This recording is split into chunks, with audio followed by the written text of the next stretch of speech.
All right, I think hopefully you're recording. All right. I see the red light on all three right. of them. So. Actually, will you turn that light off behind you?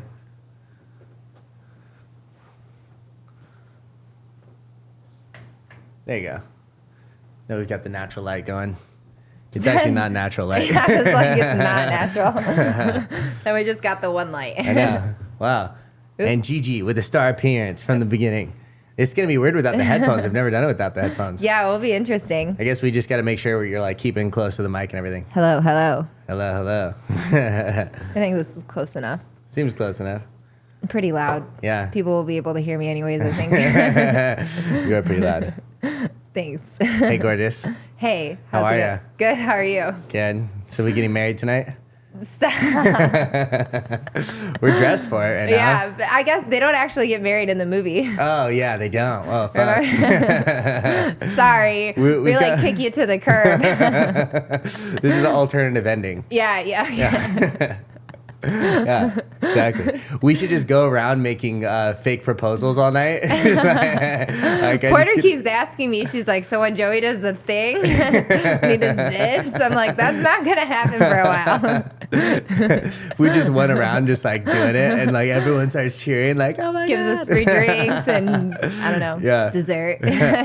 So my aunt apparently did that one time in Paris. They like went to the top of the Eiffel Tower and they've already been married for like years, and then Brian got down on one knee and was like, "Will you? You're the love of my life. Will you please marry me?" And then everyone's like, "Woo!" Cheer.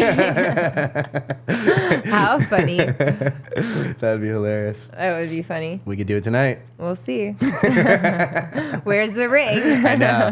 I just whip out like a ring pop or something. That would be really funny. Yeah, exactly. I just wear it on my gloves. It could work. It could work. Yeah. All right. Cheers, gorgeous. Cheers. I feel funny drinking out of a straw, but I have lipstick on. I think if you were to order something like that at a restaurant, they would give you a straw. Usually, these glasses don't come with straws. You think so? Rocks glasses? Yeah. Even if it was, I guess a margarita maybe necessarily Wouldn't come in a rocks glass, Yeah. I feel like. But it actually, I think. Often they'll come in a rocks glass, like with the salt around the rim. You know I guess what I'm saying? I don't order it enough to like know. Just order alcohol enough, probably, in general. Yeah. Wow. Juju's going to be messing with all my costume I know. stuff. It's fine. Yeah. She's always making guest appearances on here. Good. She is the star of the show. She is the star. We should just call it the Gigi show. She's going to bite It that is thing the right Gigi. off your head. It's fine. Yeah. It's fine. That's just my motto today. It's fine. Yeah. Everything's fine. I know. Gosh. Yeah. That has been your motto. Well, good for you. I think, honestly, everything looks great. Thanks. You Yeah. look great too. Thank you. I know. We look super cute in our costumes. I know. I think so, too. Ladies and gentlemen, we are back. We had some technical difficulties. We've had some feline difficulties. Feline and yeah. Today's been a day of technical difficulties. Yeah. Oh gosh. Gosh. It takes work getting this beautiful. For real. Yeah. The bow tie, I learned how to tie a bow tie today. Yeah, it looks really good. Thank you. Nice job. Good luck maybe doing it again right now if it undoes. But actually that guy with turn into an elephant. And Yeah, then, that was smart. That was I the like best that way one. to do it. Yeah, exactly. That's like a normal tie I'm really good at tying, but it's two different processes. Yeah. Like the normal tie, I've heard people there's a tree and a rabbit. You make the rabbit go around the tree, then through the hole, then down the chute, and then that's how, that's how you do that. It's like how you tie a shoe. You make 2 bunny ears. The bunny goes around the tree. But that doesn't make sense if they're 2 bunny ears. When I teach Porter how to tie her shoe, I have her make 1 bunny ear, and then the other one is a tree, and I say the bunny goes around a tree, and then halfway through, and then you pull it, and Wow. blah, blah, blah. For some reason, that makes it better. Yeah. Like when I learned how to do a Rubik's Cube, I followed videos to figure out how to do it because it's hard to just do it on your own. I'm still not convinced you know how to do a Rubik's Cube. Probably takes me at least 15 to 20 minutes, but I can do it. I know all the steps. You make it into a flower, and then from the flower, you tear off the petals. Yeah. And then once you tear off the petals, you get the farmer's dog back to the farmer. It goes back up the hill, and then that's how you make it into like a tea. And then there's like it's kind of similar other things. Yeah, yeah. Or at least from the video that I watched, like the guy that explained it connected like the moves to something else, so it was like easier to remember. Yeah. I think that's something about memory in general. If you can like relate it to something, you're just much more likely to actually remember it. Yeah. Like with names, typically if you can rhyme it with something, you're much more likely to remember the name. Oh, interesting. Yeah. There's like a technique for memory. Yeah. I saw this thing, it was maybe like Ripley's Believe It or Not or something, where this guy was just an ultra memory specialist, and he sat at the entrance to a movie theater, and the people didn't know. Yeah, the people didn't know that this was what was going on, but he asked each of their names on the way in, and then on the way out, he greeted them by name. Wow. Yeah. How crazy. Yeah, right? I don't know if I'd be able to do that. Yeah, that'd be pretty tough. Well, probably with practice you could. Mm-hmm. You'd do anything in practice. Yeah. Yeah. I'd have to like sit there and say the name 100 times, and then they'd come out, and I'd be like, "What's your name again?" Yeah. Well, that's it. I think it's like not just about repeating it; it's about like relating it to something. Yeah. Yeah. Also, too, I saw one of the Gracies one time host a seminar, and there had to be 180 people in there, and it was a 2-hour seminar, so they had time to go and meet everyone. But afterwards, he goes through and tells everyone their name throughout the whole thing. How crazy! Yeah, it's just a technique. Yeah. Gotta learn the technique. I think it's about relating stuff. So kind of similar to the Rubik's Cube. If you could like relate, this is what I do to this, then like that's a better way to remember stuff. Yeah, the Rubik's Cube. How fun. Still not convinced you can actually complete one of those. Give me a Rubik's Cube. Well, the first time you're like, I can do it. I'm like, let me see. And you just start going like, I'm like, should be complete by now. What do you? I'll like complete the Rubik's Cube for Eris. Yeah. And then he'll take it to school and be like, "Look at what I did." Like I did that. Or like his parents will come home and be like, "I finished the Rubik's Cube," and it's like, I finished the Rubik's Cube.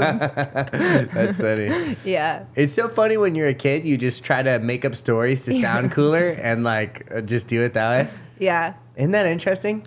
You know, it was like my good friends in high school, or like my friend group in high school, started smoking weed around like 14, or we all smoked it together for the very first time at like 14 years old.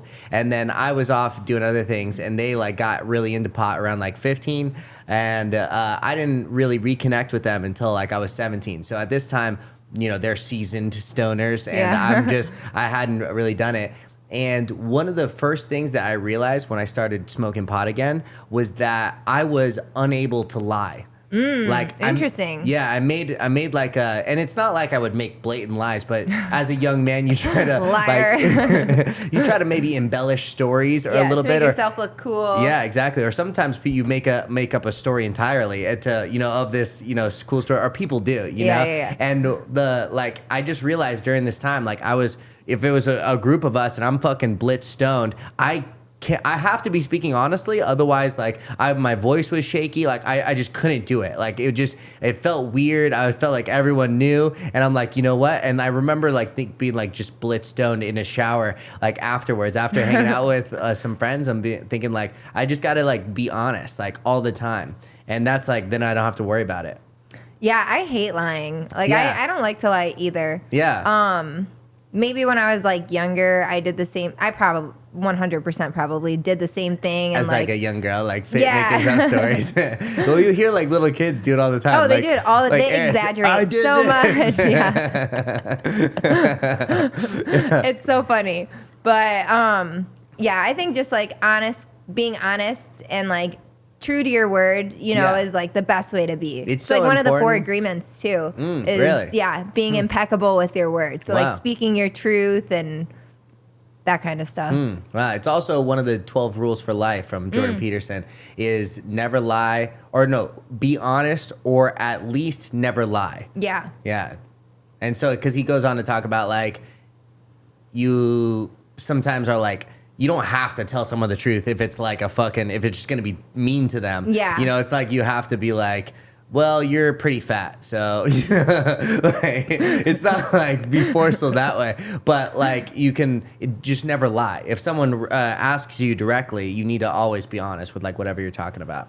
Well, and there's like a nice way to say mean things too. For sure. Yeah. And also too, sometimes with like, if it's a stranger, maybe it's one thing, but if it's a good friend, sometimes you need to be like blunt with them. Yeah. You need to say like, hey, getting kind of fat. Yeah, like after I think my makeup looks good with the costume. Yeah. But like when I first got it done, I was like, oh my gosh. Part of the reason is because like I never wear makeup. Yeah. So seeing myself with makeup, I'm like, oh, like I feel like a whole different person. You hated it right away. Yeah. So don't say that.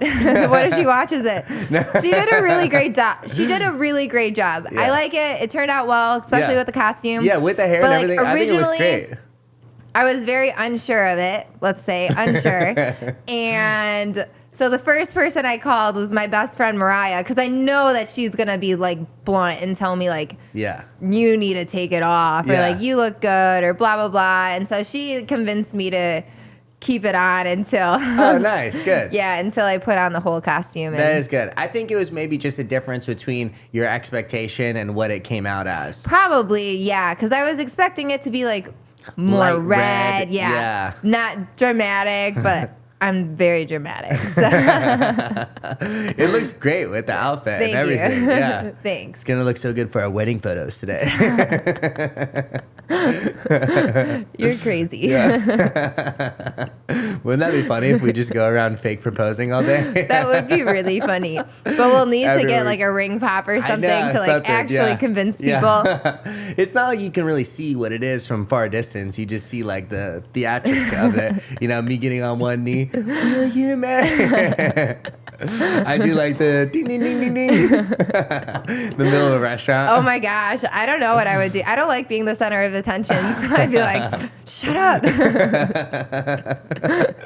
Yeah. It'd be too late. You'd have to go along with it. Yeah. Oh, I could do it. Another lie, right? We'll just lie to people. That's different though. There's like we're just like making fun. Yeah, we're just jokes. having a fun time. Yeah, joking around. Yeah. It's like every comedian's story isn't going to be like 100% true. You're trying to take people along for a ride. Yeah.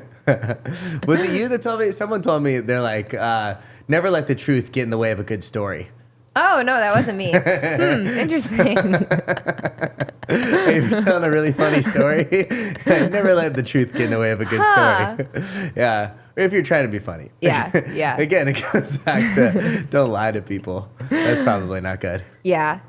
I think a lot of people, though, make up like, maybe not a lot of people, but there are definitely people who like just lie about everything. And it's like, how do you keep up with all the lies that you've created? Yeah. And that's one reason why I don't want to lie. Like I had friends who would lie, and it's like you'd catch them so easily because they tell you one thing, and then a couple weeks later they tell you something completely different, and it's like, wait a minute. Yeah. But you said this, and now you're saying this. Like, what story do I believe? Yeah, it's so crazy. And often it's like on something not important, but like it'll make me think like, okay, now I can't trust you for anything. Yeah, what can I talk to you about? You're gonna lie about that. Like, what am I? Like, what are you not gonna lie about? Super weird. My old roommate in college was exactly that. Like just the biggest liar ever. And it was like part of his habit. I think it was the way like his mom was, because she was also like one time we were on our way to, oh my God, I forget exactly what it was, but it was something like his little brother, like we're 19, 20. His little brother was like 7 or 8, and we were on our way to like a football practice, and like it was something bad happened that was like crushing for him, and she just would not tell the truth when it was so obvious to everyone in the car, including him, because he was like, I wish I remembered what it was, but just refused to tell the truth. And at that moment, I was like, oh, this is just how he grew up. Yeah, because so that's what he's used to. Because he would lie about the dumbest things. Like I remember he had to talk to his dad about something one time, and like the truth was like not a big deal whatsoever, but like had to make up this whole extravagant story about what happened just to tell him, and it was just so weird.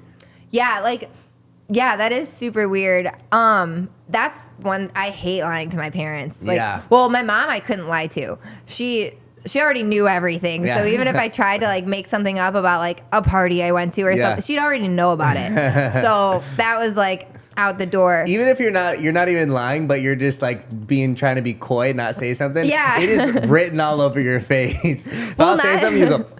My mom had you'll just do a facial expression. I know exactly what's going on in your head. Yeah, I don't really hide it's all written on my face. Yeah. Like people will say things to me and I'm like, what? I just can't control it. So I'm like terrible at lying. Yeah. But I will, like, to my dad at least, like when I was doing my huge long travel and in Nepal, I like signed up for this yoga retreat that just didn't work out. Like the instructor was super creepy and I had to like get Nepali police involved and like leave and all this stuff. And I wasn't texting my dad about what was going on. I was like texting a different family member like, hey, I'm doing this. Okay, well now this is happening and I have to do this. Actually, I'm just going to leave and like blah, blah, blah and all this stuff. And all I told my dad was like, I was in a bad situation. I left. I'm safe now. And my sister told me the other day, like, my dad's still pissed about it. Oh, really? He, like, still has no clue what happened. Oh, yeah, wow. but I don't want to tell him. He already does after, like, getting stuck in India. My dad's like, you're not allowed to leave the country. So I'm like, I'd rather not tell him what happened because I originally, like, the reason why I kept it was because I thought my dad would put me on a flight and, like, make me leave right away. But...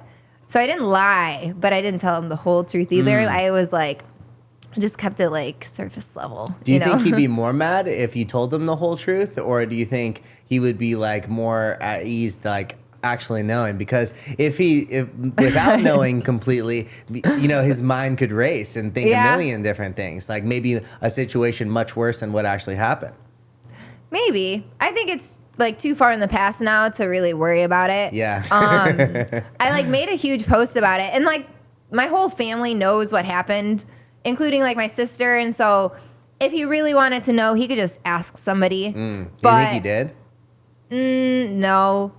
My dad is more of like the what I don't know. Doesn't hurt me. Yeah. Like when I was in high school, I would drink underage. And my mom was fine with it as long as she knew like where I was, who I'm drinking with. I'm not driving. If I need a ride, I'll call her type of thing. Like she's like, anything you try to do, I already did it, you know? So as long as you're being safe about it, it's fine. Just don't tell your dad. But my dad clearly knew that I was also drinking underage and just kind of like didn't say anything, you know? Like he knew, but he knows, like, but he's not. He doesn't want to talk about it. Like he doesn't want to know. He knows, but he doesn't want to know. If it were to be brought up, then he'd be like mad, or you know, just like without having it to be brought up, he's like, he could pretend that he doesn't really know. Yeah, like the first time one of the first times I drank, actually, we got caught. I was with two of my neighbors, and I don't think I lied. I think I told my mom, like, we're going to so-and-so's house. I probably did lie to her, actually. I think I did, now that I'm thinking about it. But, like, my neighbors, like, and their friends created a huge lie. And they said that they were sleeping at so-and-so's house. And, like, the parents showed up to their house, and they weren't there. And so that's how we got caught drinking. Yeah. And my punishment was cutting the ends off of green beans. Like, they were so pissed at me at first, but my dad wouldn't talk to me about it and just made me cut the ends of green beans off. We were growing them in our garden, so. That seems like not that big a deal. No, it wasn't. But then he never talked to me about it again. That was like the only conversation we had. Cut these ends off these green beans. That seems pretty light, to be honest. Yeah, it was pretty funny. Wow, that's like white America punishment. Well, my friends, though, they were like punished. They were grounded for like weeks. And all I had to do was cut the ends off of green beans. That's not that bad. Wow. No. Huh. Yeah. Kind of funny. Were you like a bad kid in high school growing up? No, I wouldn't say I was a bad kid. Like, no, I didn't really get in trouble. Like I said, my mom knew everything. Yeah. So I couldn't really get away with much. Like, I remember I snuck out of my parents' house twice. I guess that would be the only house. I snuck out of my house twice growing up. One time nobody knew, and it was like great. But the other time I told my mom, like, hey, me and Sarah are leaving at this time. We'll probably be back at this time, but just letting you know. And she just said, okay, just don't wake your dad up. I was like, all right. Nice. What my dad doesn't know doesn't hurt him. Wow. So, yeah. Huh. How crazy. Yeah. Wow. Were you a bad kid? No, I'd say I was like pretty much good. Yeah. Yeah, I mean, maybe I did certain things, but like I was never like, I don't know. I feel like just being the only child, like it like there's too much attention on you. You like have to like do certain things. I don't know. I didn't really, and to be honest, I just didn't. I don't know. I didn't have like too many negative influences in my life. Like a lot of my high school friends grew up to be like more or less losers, but like I started distancing myself with them after high school. Like during high school, I just kind of did my thing, and I don't know, didn't do all that much. Yeah, I did my thing in high school too, but I always had like good friends. Like my friends were not bad influences, and the speaker. My friends were like, we were all in sports, so it was like we couldn't really get in trouble because then you're out of the sport, and then you know, like if you get in trouble at school or something like that. So I got good grades. My friends got good grades. Like none of us got into major trouble.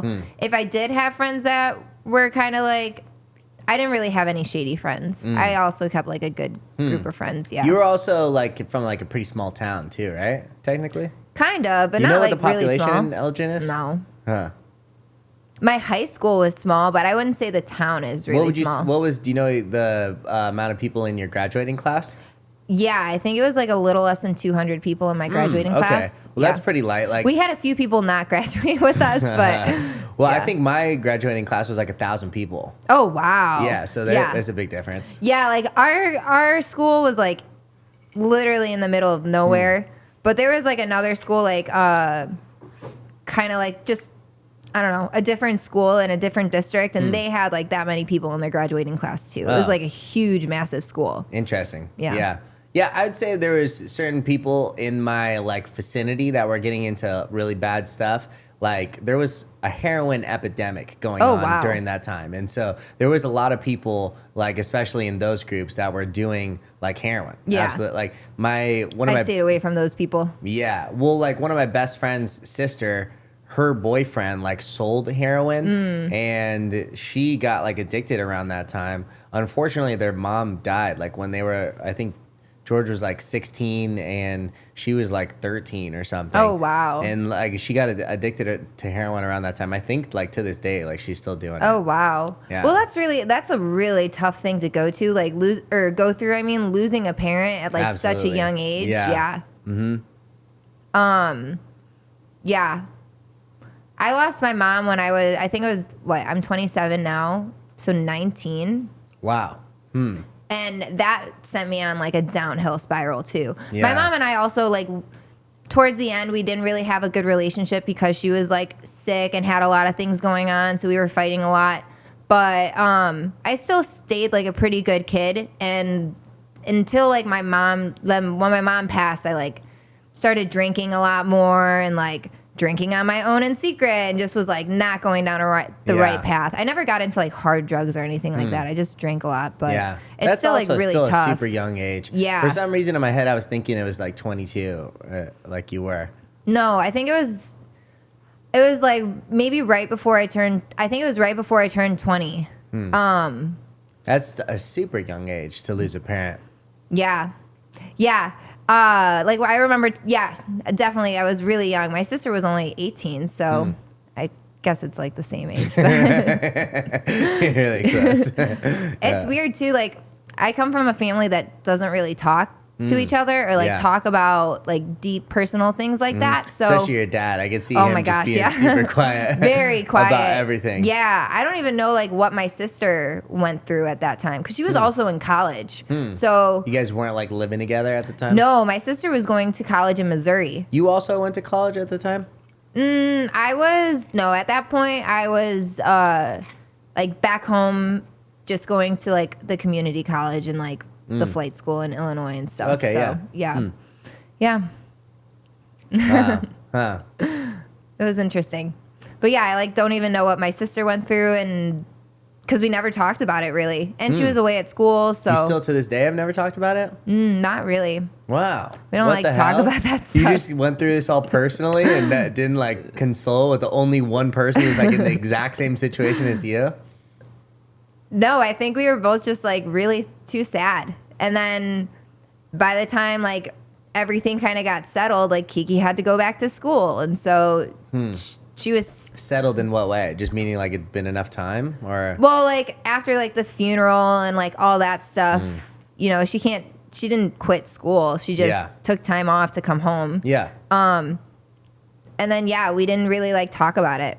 Like, hey, how are you doing? Yeah, I guess, wow. Now that I think about it, we never like checked in with each other. Like, are you doing okay? Like, blah, blah, blah. It was like, okay, mom's gone now. That's kind of it. You guys were also basically children at the time, too. I mean, like, you were technically adults, but, like, you're so young at that age. Like, you don't know exactly what's going on. You're just figuring out who you are as a person at the same time. This massive life event happens. Yeah, I had, like, no clue who I was because it was, like, just, like, a weird time in my life.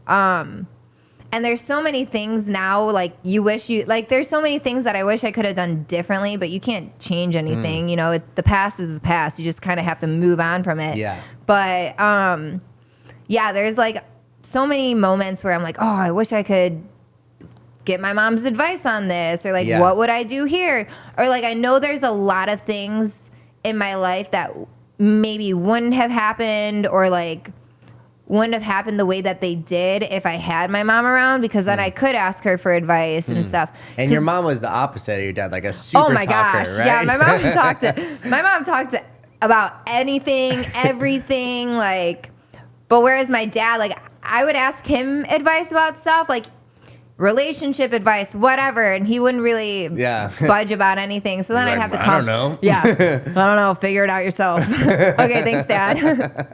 My dad's a great person, though. I love my dad. He came from a family that doesn't really talk. Yeah. So that's just what he knows and what he's used to. For sure. But he'll talk to other people. Which is kind of funny. Open up to other people, just not within the family? Yeah. Huh, interesting. Yeah. I guess you gotta have an outlet somewhere. Yeah. I mean, maybe it's hard to, like, talk to family sometimes, or, like, you're scared of, like, perception. what they might think of you, or, like, I always wondered why, like, my dad didn't talk to us more. I think there is something as, like, a man, like, you don't want to seem vulnerable, or I think that's what it was. Yeah, if you expose that, like, I do have feelings, they're gonna, like, think you're weak or something, when in reality they're gonna, like, you just know you're human. Yeah, I think part of it was, like, I don't know, I think my dad, like, didn't want to seem, like you said, like, weak or vulnerable around me and my sister, and wanted to, like, kind of stay strong and, like, keep it together. He's like the rock of the family. Yeah, that's, like, so always, that we could keep it together, you know? Yeah. Especially it's him and 3 girls, too. 2 girls, yeah. Well, of course, yeah. Oh, you mean like with my mom? Yeah. That was the grow up period. It was him and 3 girls. He spent most of the time in the garage working on his toys. Yeah. Actually, I remember, like, growing up, I loved doing things in the garage with my dad. Like, me and Kiki both had, like, work boots when we were a kid, like. Oh, nice. Yeah, and we had our own mini tool belt with our own mini tools, and, like, we'd come over and we'd, like, we'd come over, but, like, we'd go in the garage and we'd make stuff with him. Like, nice. I made a mini table one time. Oh, wow. Yeah. Huh, that's pretty cool. Your dad's very handy. Very handy. Nice. Yeah. So I'm not used to, like, being out here and not having somebody that can fix everything for me. Knows everything? Yeah. Fix everything. My dad can fix everything. The Martin fix. Yeah. So. Duct tape. Duct tape. Well, I get duct tape stuff. I'm sorry. I'm not super handy, honestly. It's okay. Maybe one day you'll, like, figure it out. Yeah. I've become pretty handy, actually, because of it. Like, if I wanted to, I could fix a lot of stuff, but I'm just used to, like, my dad fixing everything. Well, that's it too. If I put time into it, I could do a lot of, like, I could fix stuff, but I've put time into. Could you fix my car? Probably not. If I put time into it, I could probably figure it out. But like early on, honestly, so my dad was like, has a construction company. He worked construction his whole life. Like he's very much that person. My stepdad is very much that person. Like very handy around the house, can fix everything. So you could learn if you wanted to. Well, not only that, I worked for my dad a lot, like growing up, and I remember like it was a specific instance. I did plenty of stuff for him that sucked, like throughout my whole childhood. But you want to turn it off? Turn it off.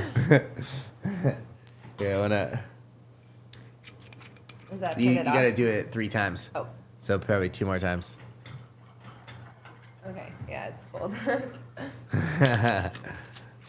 So, like, I did a lot of stuff for him, like, construction-wise, throughout my whole childhood. Like, certain things that sucked. I remember my cousin from Chicago actually came out once, and, like, we both got, like, heat stroke during this one time. Or, like, especially, I think I was, like, not feeling good from just working in the sun all day, but he like was going through it. And, because he's used to very cold weather and just came out here and started working. Started working in the like 120 degree heat. But there was this one specific instance that we had to pour concrete, and I'm probably 14 years old at this time. I worked in construction and did like concrete lifting. Not poured concrete, but we like lifted concrete. Oh, okay, huh? So like we had to pour concrete on this one time. We were just like pouring a slab over this one location, but the concrete trucks were here. Like there was like probably 4 of us or 5 of us that had wheelbarrows. You just go underneath the thing, fucking fill a full load of concrete, like wet concrete, in this wheelbarrow, and then wheel it back. And you had to actually go across this plank that like took you over this like little ledge thing because you couldn't just take a wheelbarrow across it. Like a wheelbarrow couldn't get across, especially a fully loaded one. It's probably easily 100 pounds of concrete in there, maybe more, maybe like close to 200 pounds of concrete. I mean, it's fucking heavy, and the only reason you're able to carry it because it's like the lever of just it being on one wheel and just running back and forth in this fucking heat. And like it's me and like 4 other Mexicans that are just pumping it out, just hardest workers sprinting back and forth, like adult men too, that are just like pumping it out, working super hard. My dad's like on us constantly trying to make sure everyone's, working fast and everything. And this one time going up this little, it was a 2x4 that we had to bring the wheelbarrow across to get over this little ledge. And, a 2x4, it's 2 inches thick by 4 inches wide, and you have to get a wheelbarrow across this while it's super fucking heavy and bring it across. And I remember one time I got it halfway through and fell over the end, and so now there's concrete all over, like it's in the grass and all this shit, and like we still have more loads to do, and now I just wasted a whole load. But it was this whole thing, and it was like one of the most tiring, like physically intense like workouts or experiences ever. And I just remembered after this, it's like, this is not what I want to do for my work. Like I want to do something where I can not use my body for it. And it was weird too, because actually when I first got into commercial real estate, like it's fucking working with your mind is not like it's easy. It's super fucking tough. Still exhausting. In most ways, it's actually much more difficult. And I remember thinking, especially during the early of this, I'm young, I'm able, I'm working a second job at night. Like at this one point I was bar backing and like doing a bunch of physical work as well. Like monkey work is easy. Like it really is. Like it's physically difficult, but it's not hard to do. All you have to do is just push yourself. Monkey work meaning like just picking up stuff up and moving it. Oh. Things like that. Like working with your body in general. It's like none of it is complex. It's just doing it and doing it fast most of the time. Yeah. And I realized that like I don't want to do that for my whole life. But like, my point was that at the earlier of my commercial real estate career, like I'm working with my mind, and like calling people is also not easy at all. And especially if you're just a young kid trying to like, this guy's got this $3 million property and you're just trying to convince him you're a good person or a good resource for him to sell his property. That's not an easy thing to accomplish either. It's like a near impossible thing, actually, when you first pick up the phone, and probably for your first 500 phone calls. It's almost impossible. You just have to get through those phone calls and like become better every time. Like I had this whole notebook of like people would say a word that I've never heard in my life. I would just write it down. Hopefully we didn't get into the point of the conversation rehabilitation where they like called me out on not knowing that word, and like I would just after the phone call figure what that word meant, and now I wouldn't get hit with that word, and I would maybe go ask someone or figure it out and just get better and better every single time that way. But that it takes a lot of mental stress as well. Yeah. Yeah. I actually loved working doing the concrete lifting. Oh, really? Like, I love physical labor jobs. Like, I remember, like, I mean, you can, like, bale hay and stuff. Or, like, there's a lot of farms where I grew up. So, like, that was something I was, like, super interested in doing. My dad kept telling me no. But I don't know. I like using my body to, like, do things. And so when I worked concrete lifting, the only thing I did was make the mud. Because we used a mud mixture to... So how we would do it is like we drill a hole in the concrete. If the concrete's uneven, you know, like, so we drill a hole and then we pump some like special mud, clay, concrete mixture, I think, in it. And then, And make it even. And then we'd like just put a little concrete and like patch it up. And the drill was too heavy for me to use. It's like 90 pounds. I think I tried it one time. It was like, just put me back in the truck so I can mix the mud. And so I would make it a workout. I'd be like, okay, squat down, bicep curl, stand up, dump it in, go back, like do the same thing over and over. I'd switch sides. Like, it was awesome. You were just getting a great workout the whole time. Yeah. And then over the summer, I was able to wear like shorts because I wasn't going to get cut or anything like that.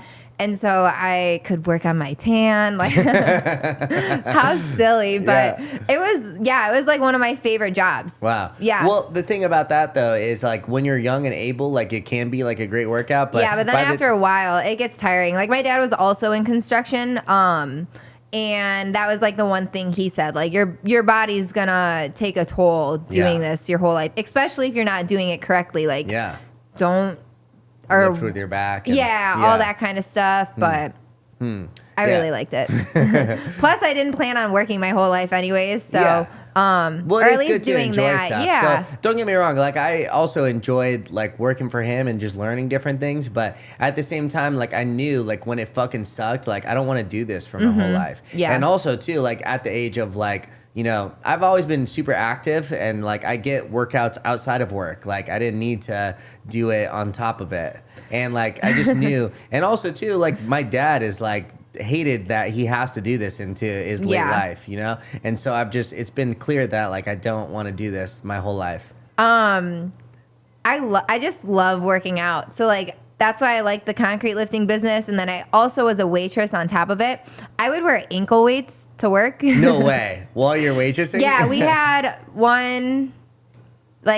three or four flights of stairs at work. We'd have like Where was this? In Illinois still. Huh. What was the restaurant called? I don't know. What kind of restaurant has 4 flights of stairs? Well, so like they had an upstairs like banquet room, so you had to go upstairs. They also had a downstairs like room too that people could rent out. So you could rent out the upstairs or the downstairs, but they also had a balcony or outdoor patio, but it was like upstairs, so you could go outside and walk upstairs. So they only had 3 flights of stairs actually. Okay. But still a lot for a restaurant. Yeah, I didn't. That's the only job that I didn't leave on good terms with, and that's because during COVID they weren't paying me. So, and that's fine. You know, like I understand that like it was really hard for businesses during that time, but at least like let your employees know and compensate them in other ways. Yeah. You know, like I still would have worked there because I got tips and stuff. I mean, if you're working, you should be paid money. Well, yeah, but like they could have given me like a free meal, you know, during my shift if they couldn't pay me like right away or something. But like I would have to like text my manager and be like, I haven't gotten a paycheck in 4 weeks. Wow. You know, like what's going on? Yeah. You guys haven't tipped me out in 2 weeks. You know, like where are my tips? Yeah. Blah, blah, blah. So, but it was super fun. And like one of the bartenders had just had a baby too. I guess the cat's trying to get out of the bathroom. Maybe. I guess she had a baby. She was probably like 8 months old or like maybe even a little older than that. But anytime she was at the bar, because it was like a family-owned restaurant, she would bring the baby to the bar sometimes. The baby would just like hang out there. Yeah. I would hold the baby and I'd do like squats, or I'd like do curls with her, and like while I had my ankle weights on. So why did you not leave on good terms? Because they weren't paying me. Oh, what is not good terms? Like, you just said, fuck you, I'm gone? Or well, yeah, I was like, if you guys aren't going to pay me money, I'm going to leave. And they were like, well, we're paying you money. And I'm like, well, then where are my checks? Send me my pay stubs. Send me all my pay stubs so that I can see that you guys have paid me all the right amount of money. Yeah. And they wouldn't do it. So I was like, well, I'm not going to work for you guys anymore. Oh, wow. And I wasn't the only one not getting paid either. We had like a barback / busboy. I don't even remember his name anymore.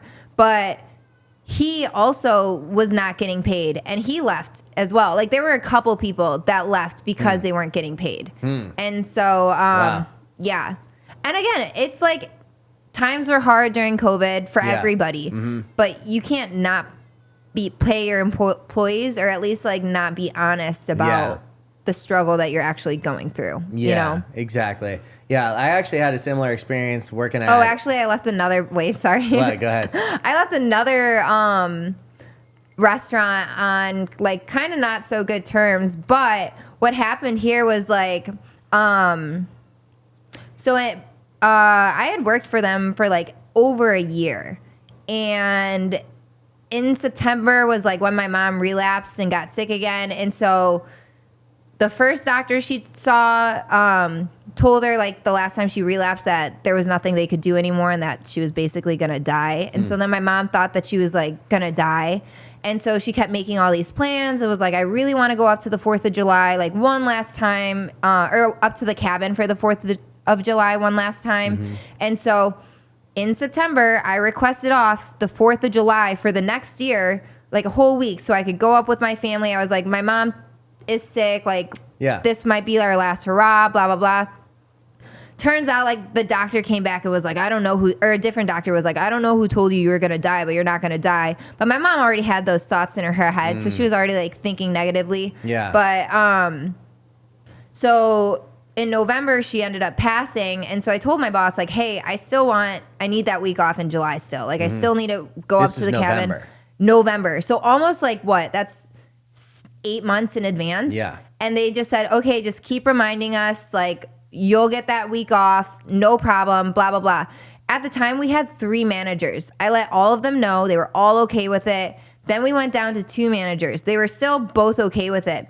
Then there was a situation in the bar, probably in, like, January, and because I remember it was, like, right after my birthday, or right around my birthday or something, where there was a fight had started in the bar, and one of the managers had all the barbacks or bouncers together for a meeting. And it's like 11:30, almost midnight. I'm like, why are you having a meeting with the bouncers in the middle of the time when, like, everybody's here? Yeah. And so I broke up the fight, and one of the guys kind of, like, shoved me a few times. He had, like, thrown a drink in a girl's face. And I was like, either you guys both need to cool it or, like, get out. You know, like, leave the situation or leave the whole bar completely. Like, you can't be doing that here. And he was, like, kind of shoving me a little bit, and I'm like, you can't touch me. Like, I work here. Stop touching me. And then finally he's like, get Jeremy. Like, I'm friends with Jeremy, the owner, one of the owners. And, like, all this stuff. And I was like, I don't care who you're friends with. You're not welcomed at this bar anymore. You can't. Drink in a girl's face. You threw a drink in a girl's face, and you were pushing and shoving me, and that's not okay. You are not allowed to treat the employees here like that. Yeah. Anybody, really. Like, it's just disrespectful. Well, he ended up going and talking to... Jeremy? No, Rick, who was the manager at the time. Fucking idiot. And he went and talked to Rick, and Rick was like, well, he's friends with Jeremy, so he can stay. And all the bouncers were pissed. Wow. Because I told them what happened. You can see on the cameras what happened. Yeah. And Rick Brown was like, it's fine. Like, don't worry about it. What the hell? You're trying to keep the peace. I don't care, like, if you're who you're friends with. It doesn't matter who you're friends with. If you do something crazy, you're out. You're too drunk for the night. Yeah, you can't be here, especially if you're pushing somebody who works here. Like, that is just not acceptable. So all the bouncers, like, I went back to work. I think it was the next weekend, were gone. They all walked out because really? that was like the last straw for them. Wow. They were, they were like, that's just not acceptable. They've been like all the being bouncers. treated like shit. Huh. Yep. And like right before that, we had, I think at the same time, all the bouncers left. The second manager we had left too. His name was Robbie. He was actually pretty cool, but he was also tired of what happened, and that was just the last straw. So they left.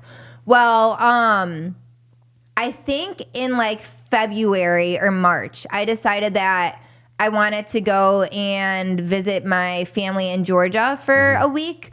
And it was like my aunt had helped my family so much when my mom was sick. She's a flight attendant, and so anytime she had off, she would come up there. She'd take my mom to doctors or come up to see us and take my mom to doctor's appointments. And like, just, she was like a huge help. And she was she was my mom's best friend. And so we wanted to go and see her. And so I asked, hey, I need this week off in June. Then I'll be home for a week, but then I leave again for a week to go to Michigan. Like I need these 2 weeks off.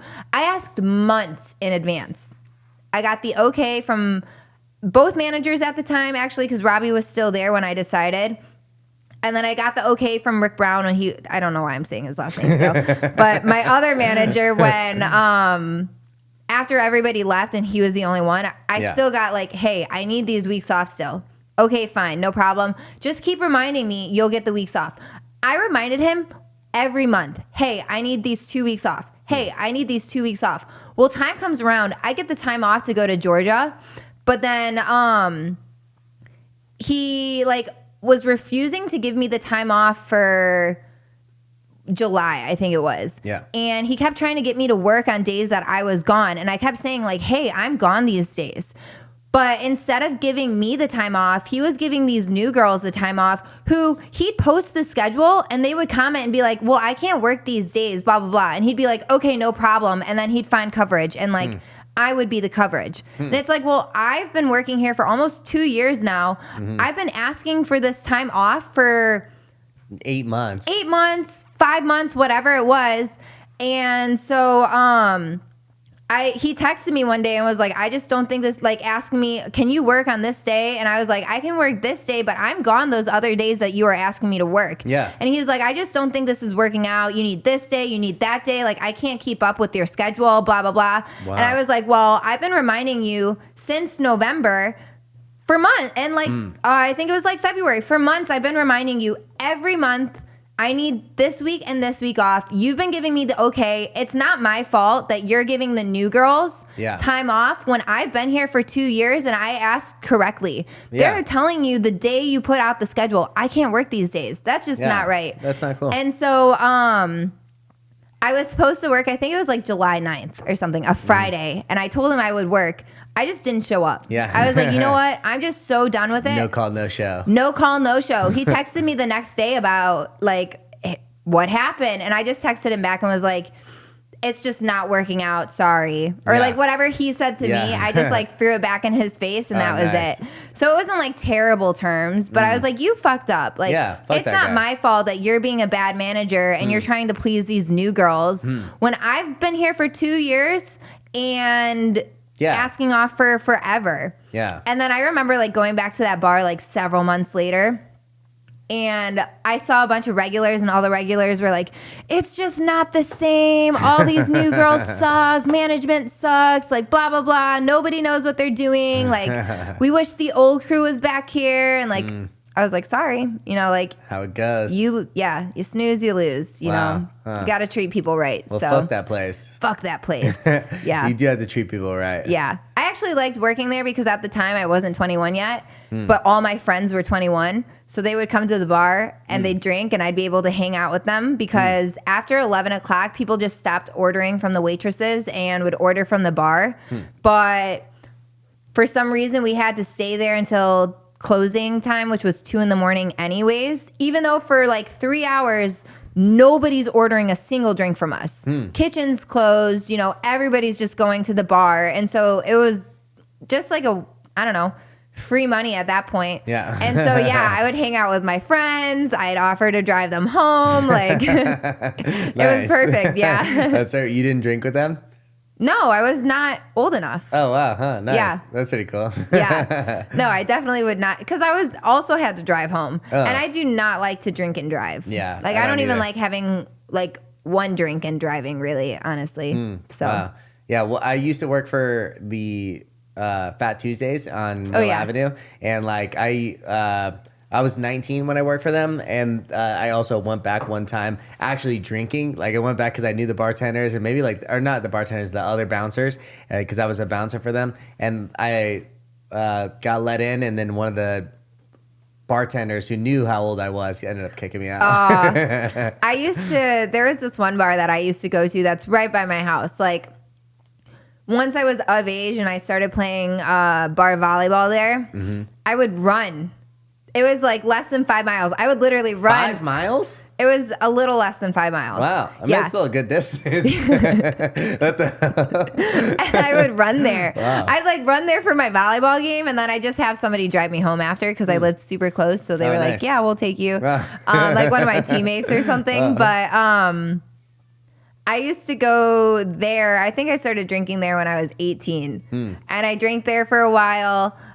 Because I was hanging out with people that were like, I think I was 18 and they were like 23, or the youngest one was 23. Yeah. And then they would hang out with their friends who were all like 23 to like 30, you know, within that range. So they never carded me. And then I didn't go for like a few months, and I started going again with a new group of people who had just turned 21. And so they're all fresh faces. And so they started like carding us and stuff. And I had a fake ID at the time. I never wanted to use it. The only person I would use my fake ID with was my mom. My mom always convinced me to like go out with her and use my fake ID. And it was an ID that was like my picture. Oh, that's what I was going to ask. Well, yeah. So it wasn't like someone else's ID? No. Yeah. It was like my picture. I've gotten it taken away a couple times too. Or like I had a few different ones, I guess. Those actually are the easiest to identify. So like at Fat Tuesdays, I got trained by this guy who they called the ID Nazi. And one of the things he told me was that like, hey, it was super easy. He's like 95% of the IDs, the fake IDs that come through are going to be real IDs. They're just going to not be them. And 5% are going to be actually fake, and there's like 11 different ways you could tell that it's a fake ID. Oh, yeah, you could totally tell it was like. So it worked though. It worked most of the time, but there were a few times I got it taken out. It works really good. If you're at like a bar or something, it usually does not work very well. Because I had a fake ID as well, like in college, and mine was a California ID, and I think I was like in some northern Cal part of California. I forget exactly where. And on the real IDs, it has the California bear on like the bottom right corner in like little like pin dots. You can see if you shine a light through it. Oh, yeah. Only if you shine a light through it. Just like the Arizona ID, it's the same thing. If you shine a light through it, you can see the shape of Arizona through it. And I don't have my idea. That's why typically anytime you go to a bar, they like shine a light through both sides. They see. And so if it doesn't have it almost always has something you can easily identify like through it, and then it has a bunch of things like microprint. So if you look at it like very closely, like all the flat lines through it, it's not a flat line, it's all these like micro letters. So if you look Illinois super closely, IDs weren't like that, but they had the holographic thing on it, you know? And then that's how you could tell if it was like real or fake. But my fake one had the holographic. But I remember like I did get it taken away from me a few times. When I was going to this one bar by my house, it worked, but then one day I went to start a tab. The friend that I had gone with like didn't have their credit card, so I was like, it's fine, I'll start a tab today. So I started a tab, and turns out that like the lady working she was one of the owners, but it was also I used to drive this kid to school. He lived on the main road that me and my sister would take when we were driving to school. So like one day he just asked Kiki like, hey, you guys pass my house every day. Could you pick me up and I could drive with you? And so we were like, sure, no problem. Well, his mom owned the bar. And so I started a tab. She saw the name and was like, don't you drive Brendan to school? And I was like, oh, fuck. Like, how do I get out of this one? So I just dug myself in a super deep hole. And then every time I went after that. What, you just started saying like, no, I don't? Or? Yeah, I was like, I don't know. I just drive my sister to school to be nice. I don't know. I just like made up a bunch of stuff. So that was like a time when I did lie because I was like, oh my gosh, like I thought I was gonna get in huge trouble. Yeah, when you really get she was arrested just or something. Yeah, really she was just like, you can't drink here anymore. Like you need to leave. Yeah. And so I left. It was no big deal. But I would still go because my friends would go there. So like I'd still go there after. I just wouldn't drink. But 9 o'clock on the dot, I had to be out of there. Like they would make sure that I was kicked out of the bar. They're like, she is not welcomed here after 9 o'clock. Really? Well, because even you if I was 21? with my mom. No way. Huh. Because they caught me underage drinking. Oh, yeah. And I was like, I've been drinking here for like almost 2 years now. So a little late to the game. yeah. And then it was funny because then every time after like a few months, like I would come in and then they'd be like, are you 21 yet? When can we drink together? Like blah, blah, blah. And I'm like, another 2 years. But one time when I went to ISU, so like Illinois State University, for Halloween actually, and it was like a big group of friends, and the first bar that we tried to go into, I gave them my fake ID, and the guy took it. Oh, no. And my friend Clem was like, I'll buy it back. Like, can we have it? Blah, blah, blah. And he was like, nope, nope, nope. So we're like, okay. So the whole group of us were like, we'll just go to a different bar. And so what we would do is I had this friend named Olivia who also had like really pretty blue eyes. Not that mine are pretty, but she had really pretty blue eyes and like long brown hair. So like we could look similar, but we didn't look the same for sure. But she would go into the bar with her boyfriend, and like 10 minutes later, her boyfriend would come out with her ID. Yeah, and give then it to you. Yeah, and then me and Johnny would go into me and her boyfriend would go into the bar together, and like they wouldn't think anything of it. We did that a few times, and it worked. Yeah. Nice. Yeah, That's but really good. otherwise, like I really I didn't use my ID that much because I knew it wasn't that great. I was going to school in Michigan, so like I got an Illinois state ID, but then I moved back to Illinois, so it was like easier to catch on to. But my mom always tried to convince me to use it. Huh, wow. That's funny because it's actually like from the bouncer's perspective, it's actually more difficult to tell like when it's not that, when it's a real ID but not them, because a fake ID is actually super easy to identify, but when it's a real ID but not you, a lot of people don't necessarily look exactly like their picture. And you know, there's a bunch of things that we would do. It's like we would say, like, we'd ask their friend, like, what's her last name? And oh, interesting. that way they have to know the other person's last name. That is the ID. None of the bouncers would like. I've never had that happen to me, but I memorized her birthday, her address, like all this stuff, just in case they asked me questions about it. Because nice. I mean, I guess we looked like similar enough to where they just didn't care. You know, they're like, whatever. It was a college town too. To be honest, it's tougher to tell. Like real ID, good. You know, that's like all they're checking for. Yeah. Yeah. I have to go to the bathroom. I'm sorry. Okay, that's fine. We can take a bathroom break. Okay. All right. G's just gonna be happy about that, I know. probably. Ooh, a little mixture. A little mix. You're a getting little crazy. mixy mix. Wow. So. Perfect. Official sponsor of the bar, Flybird Blood Orange Margarita, available only at Sprouts. I'm not sure if that's true. I just know you buy it at Sprouts. I'm putting my gloves back on. Nice. See, that's nice, right? What I did? Yeah. Oh, is that leaking? Yeah, a little bit. Oh. I didn't move it. Did you? No. I just left it. I just grabbed a couple little ice things. Nice. Perfect. Wow. Okay, at least we didn't start drinking before the podcast, so I wasn't slurring my words. Like the last one. I know. Well, that was like our 5th pilot. I know. We're just like trying to try things I know. out. I'm like, I don't know if we're going to release this or not, but. First episode. Cheers, my love.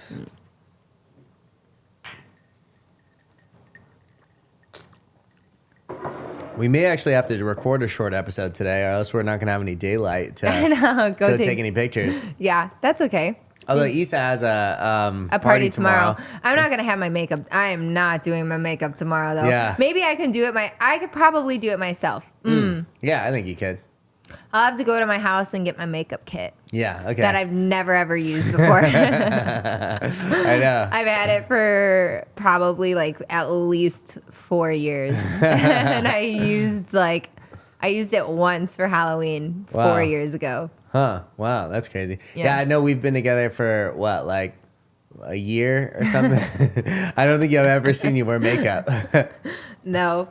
I don't usually wear makeup. Or like not even usually. I never wear makeup. Yeah, I've never, unless I'm literally going to never like a seen you. wedding.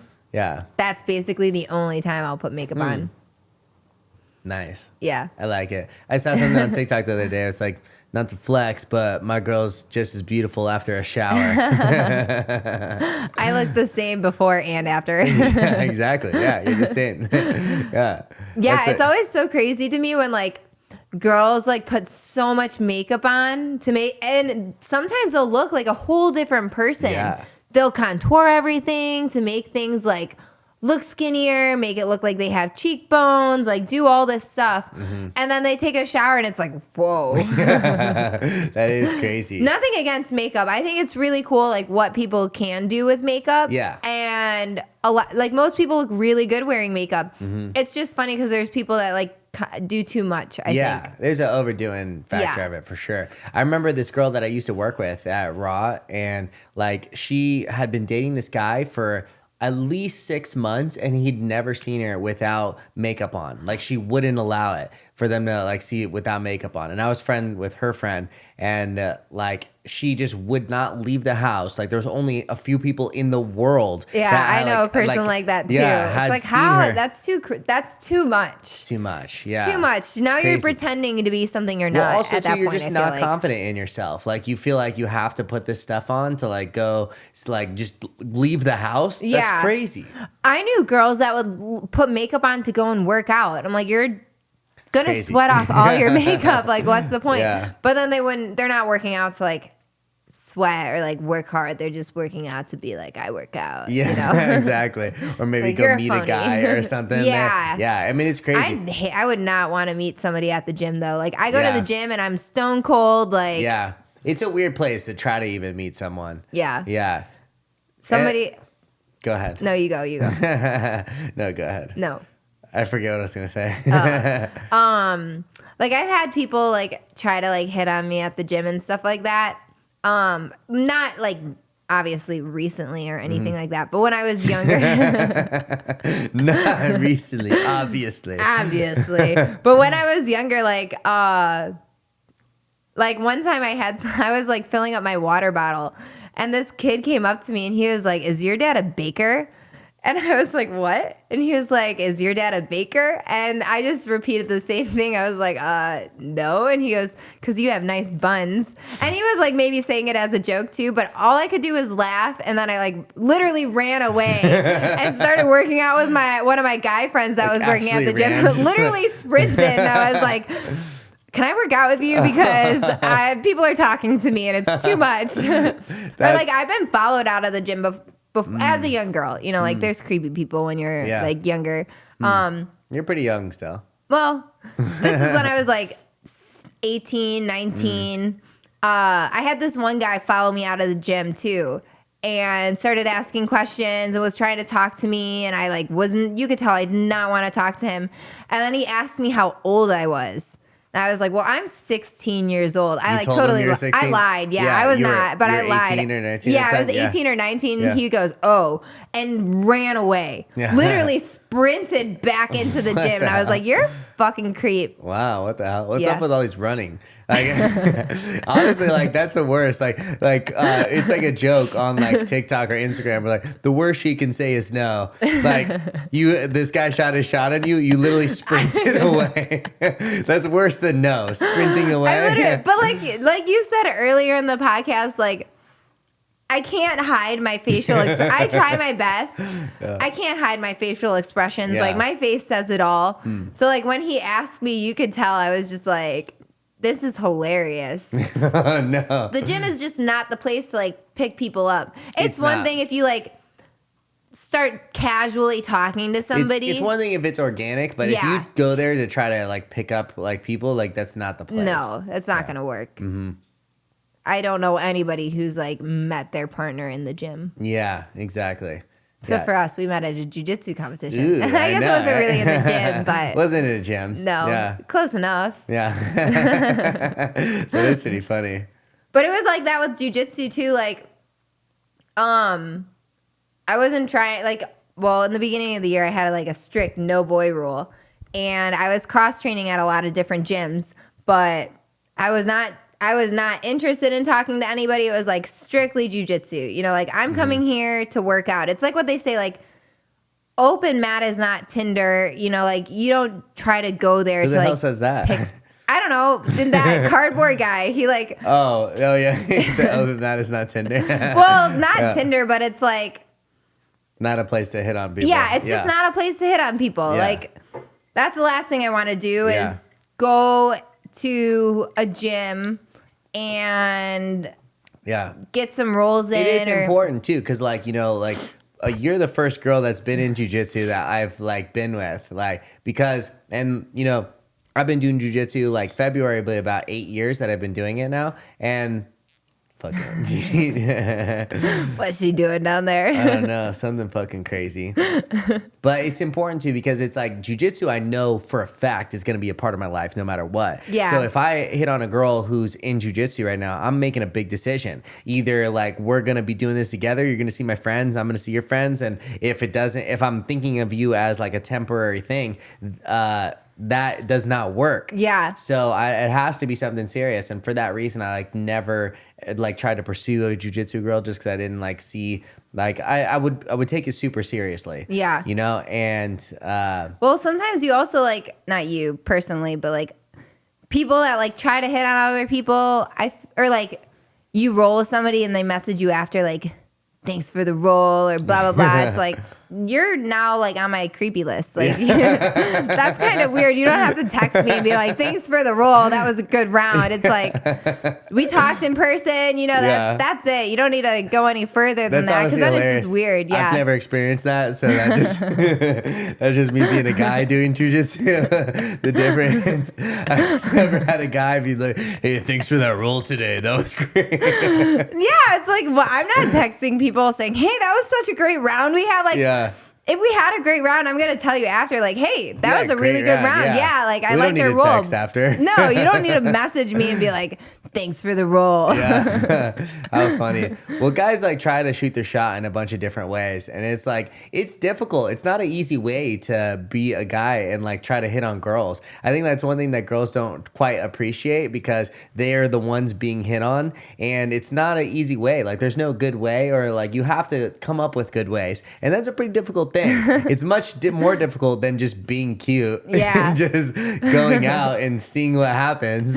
You know, like you're like choosing. The guy is like shooting their shot. They're like trying to. That's just not the place to shoot your shot, though. Probably not. That's for sure. That's for sure the case. But you know, also I don't know. Maybe it works out for some people, but yeah, for me, I don't want that. On the other side of that is like, where's a good place to shoot your shot? Because anywhere else. Like where? I don't know. You're at the bar. That's a good place. That's a horrible place. What?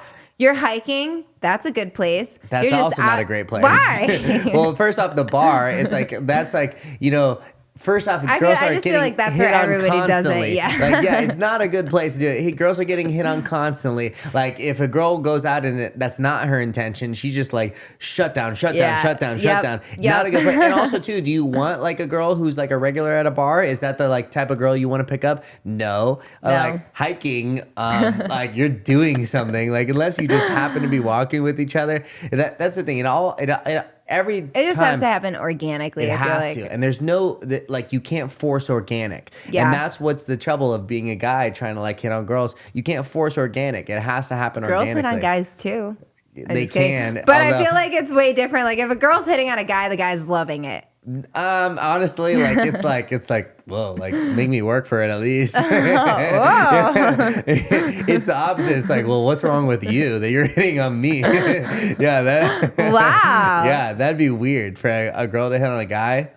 Weird. Although you'd probably have a much higher success rate than a guy trying to go out. Eventually, some guy's like, yeah, cool, nice. Interesting. Yeah. Wow, interesting. There's just a big difference between. But that was some haterade right there. Greg will appreciate that if he watches this. He will. Greg, I think He's a good friend. He watches all your stuff, I think. I know. Honestly, I love that. That's so cool. Yeah. I don't know if he watches all of it, but he definitely watches. He watches a lot of it. Yeah. He's I think a big support for you, and you've been a big support for him. Yeah, he's a super cool guy. I absolutely love Greg. He's the man. If you're injured, go see Greg from Control Physical Therapy. Give him a shout out. He sponsors not the podcast, but Joey. Kind of supports the podcast. It sponsors the podcast. I was talking about that the other day. He's an actual sponsor of me, like as a jiu-jitsu athlete. And so I'm shouting out all these like sponsors. Fake sponsors. Yeah. Bashes Water. Greg is the only like actual sponsor of me. And he's awesome. Yeah, Greg is the man. He's like super helpful. Yeah. And he's if you're a jiu-jitsu athlete, if you're just someone who's injured, he's like super helpful. Especially like as far as a jiu-jitsu athlete. Hold on. A lot of pause.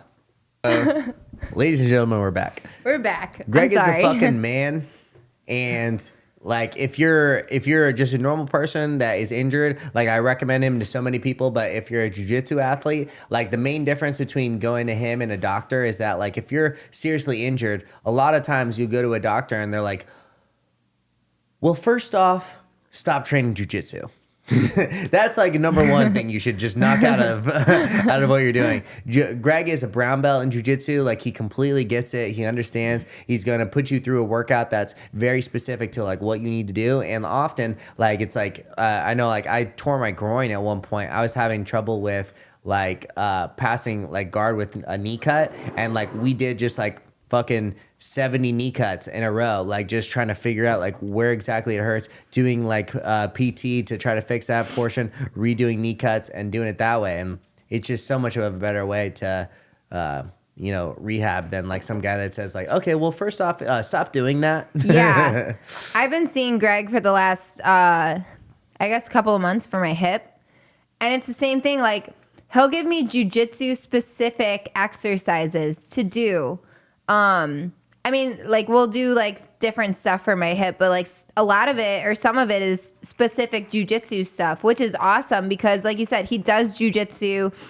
He's a brown belt. He understands like what jujitsu is and like what movements are good and like what'll help strengthen certain movements and stuff. So he's been honestly like such a huge help.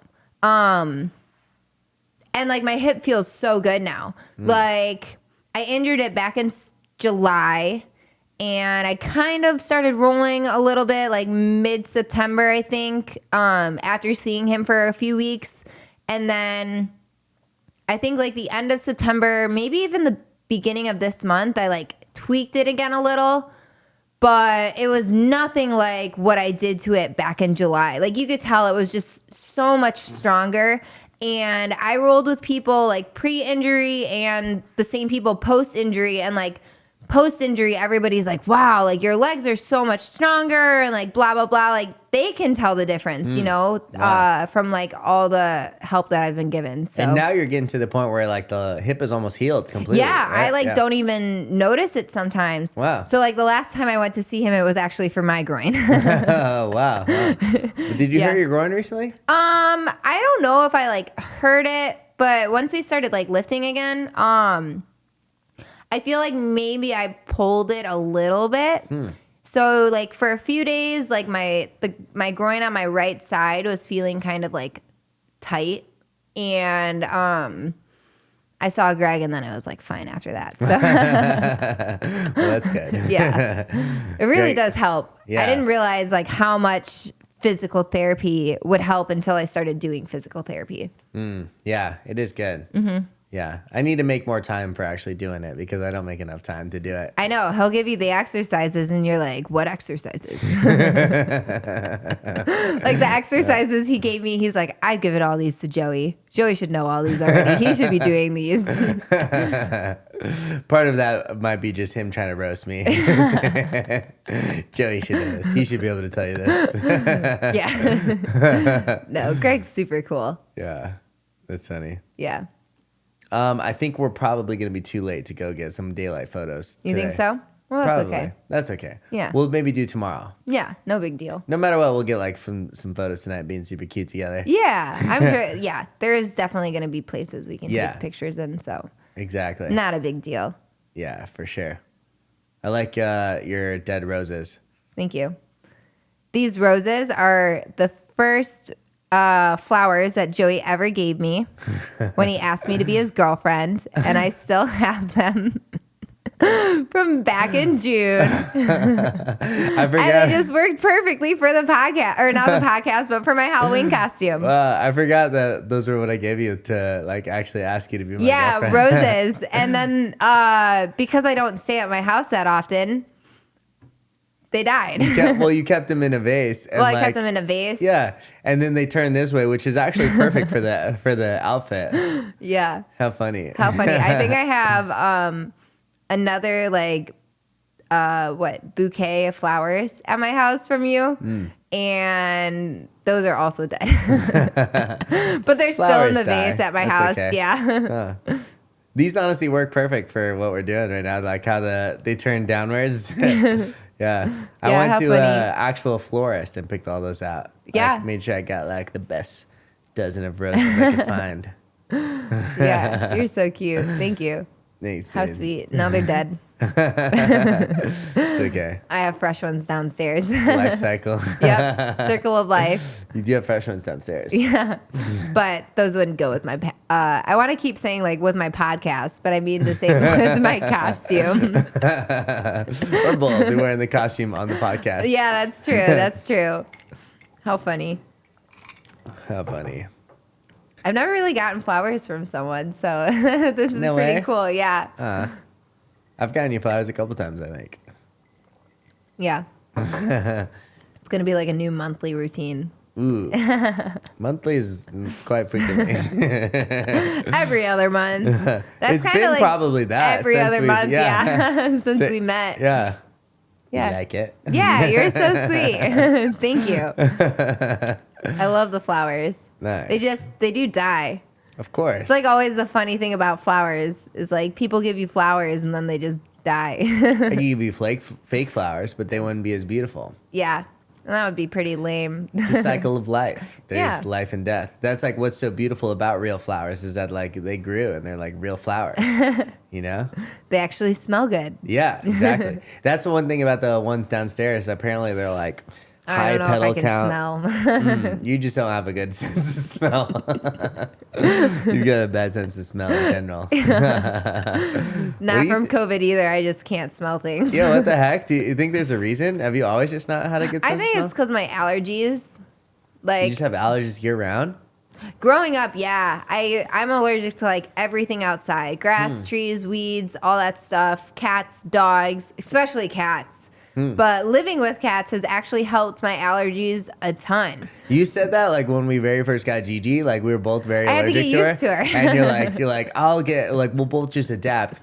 I've adapted. I'm not sure if you've adapted. I've adapted, but like I go home. You get kind of allergies from her. If I touch her, like play with her and touch her and stuff, and then I touch my face, then I'll like have a So reaction. I'll rub her on my face. It doesn't do anything. I do that too. Sometimes it doesn't do anything, but sometimes it does. But like I grew up with dogs, and now since I haven't lived with dogs in like 5 years, I'll go home and sometimes I can't even like. I mean, I obviously stay at my dad's house, but sometimes it's too much. And I have to leave or like I have to go outside just because I can't breathe in the house because I'm like, my allergies are just flaring up so much. But I've adapted to the cat. I don't know. Debatable. I know I've adapted to the cat. Like you'll still just get like. Actually, just recently, I think you've gotten better. Yeah. Yeah. What the heck? It's not as bad. But before, like it would just be like at night, you're just like, just going through it. Your eyes, everything. Well, like I said, Maybe I it was just like, took you longer to adapt. yeah. Well, I got allergy tested when I was younger, or like I think it was, I had to have been like 18 actually so I guess yeah, I was younger still, because that was like 10 years ago. But I got allergy tested, and the arm that had like all the outdoor allergies plus cats and dogs, like some of it flared up so you're supposed to keep it on for like 20 minutes. and some of the spots flared up to the size of a quarter. Like they start out as like a little drops on your skin, maybe the size of a dime, like maybe even smaller than that actually. And it flared up to like trees, weeds, cats, grass, all flared up to the size of a quarter. Oh, and wow. they took it off after 8 minutes because it flared up so much. And so I was just like super allergic. Like I didn't develop cat allergies until I'll just keep going like that. Until I was in like 7th or sometime in middle school. And I would be able to tell if somebody had a cat just by walking in their house. Yeah. I'd walk into their house and I'd I used to be super know. allergic to cats as well. Just ignore her. Yeah. I used to be super allergic to cats as well. And like, I could also like, as soon as I get into a house, like my allergies would like flare up. You know, that Am I distracting you? a little bit. One thing that reminded me of is like, have you ever seen, I think it's called, not Bufo, I think is like DMT, but it's like, do you know what it's called? I think you know the word for it. The frog thing? Yeah. It is Bufo, I believe. I think that's DMT. I don't think so. Me and one of my friend that I met up with this morning for coffee, she mentioned she did that at the beginning of the year for the first time, Okay. and I'm pretty sure that's what she called it. Okay, maybe that's what it is. But there's this thing where it's like Bufo or Buco or something like that. It's like from frogs, and you like basically like me and my dad did ayahuasca, and afterwards there was this girl who like did it, and like it's this cleansing ceremony for. And it's intense. like, yeah, it's well, so like it's like through like some sort of like frog serum, and like we afterwards we said that like we did the like ayahuasca ceremony, which was the whole weekend, and then afterwards one of the people who was there did this like frog stuff. And we were like, yeah, we'll do that too because it's like cleansing. Like, why not? Like to be honest, I was thinking it was going to be a very pleasurable experience. Like, I was thinking like, oh, you know, we just had this, you know, really enlightening experience. It's going to be sweet. It's going to be nice and gentle. And she sent us this like 5-page like thing. And she's like, read this first. Read it. And I'm like, do I have to read it? She's like, read it. And so, of course, we didn't read it. And we go to day of, and she's like, you have your gallon of water? Because she has like a list of stuff you need to bring. I'm like, yeah, we got our gallon. And like, she's like, okay, I brought buckets. I'm like, buckets? What are we? Oh, well, I'm like, are we like, are we gonna purge or something? And she's like, you didn't read it, did you? I'm like, we didn't read it. And so we go, and basically what it is like, they make burn marks on your arm, or like on women they do it on their leg, but like on men you do it on your arm, on the left arm. Do you have scars on your arm from Yeah, it? I still have it. Yeah. Oh, I guess I've never noticed them. It's like 4 little burn marks, and you could do, you know, as little as one. It's like, you know, as little as infinite as much, but 4 or like 3 to 4, I think is like a typical beginner amount. And so we did 4. And she does these 4 little burn marks right here, and then she scrapes this stuff up. She like makes it like ready to go. Does it like she already burned your arm? Does a little slice and puts some of the stuff like on one of the burn marks. Instantly, I'm like, I just started feeling sick. My head started swelling. I just felt like nauseous right away. I was like, ugh. She does it to both of us. We're like doing okay with that, and then just 1 each, and then does the rest of the 3 right away. Boom, boom, boom. Now I've got 4 on me, and I'm like, ugh.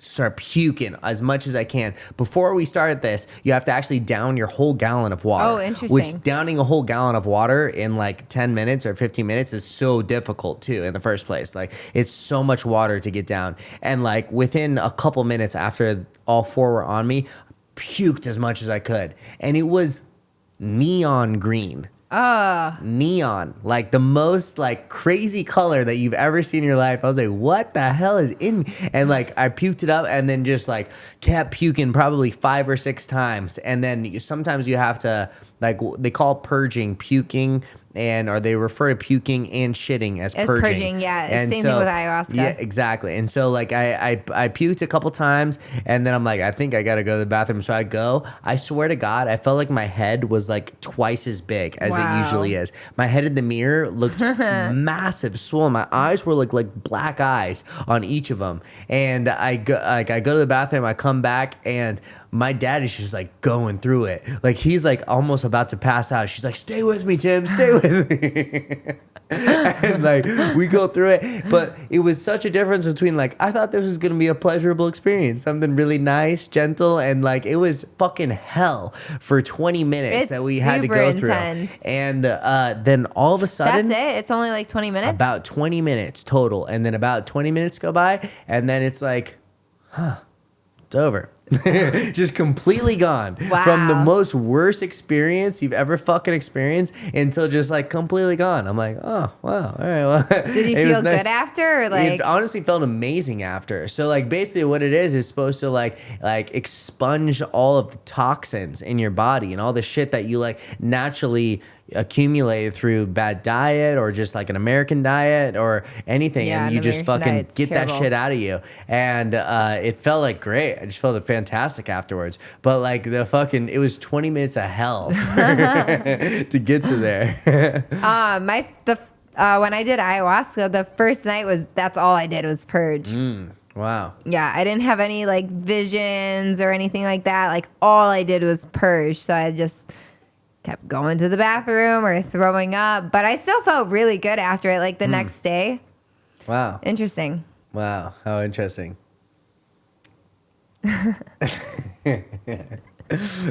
Wow, interesting. I was listening.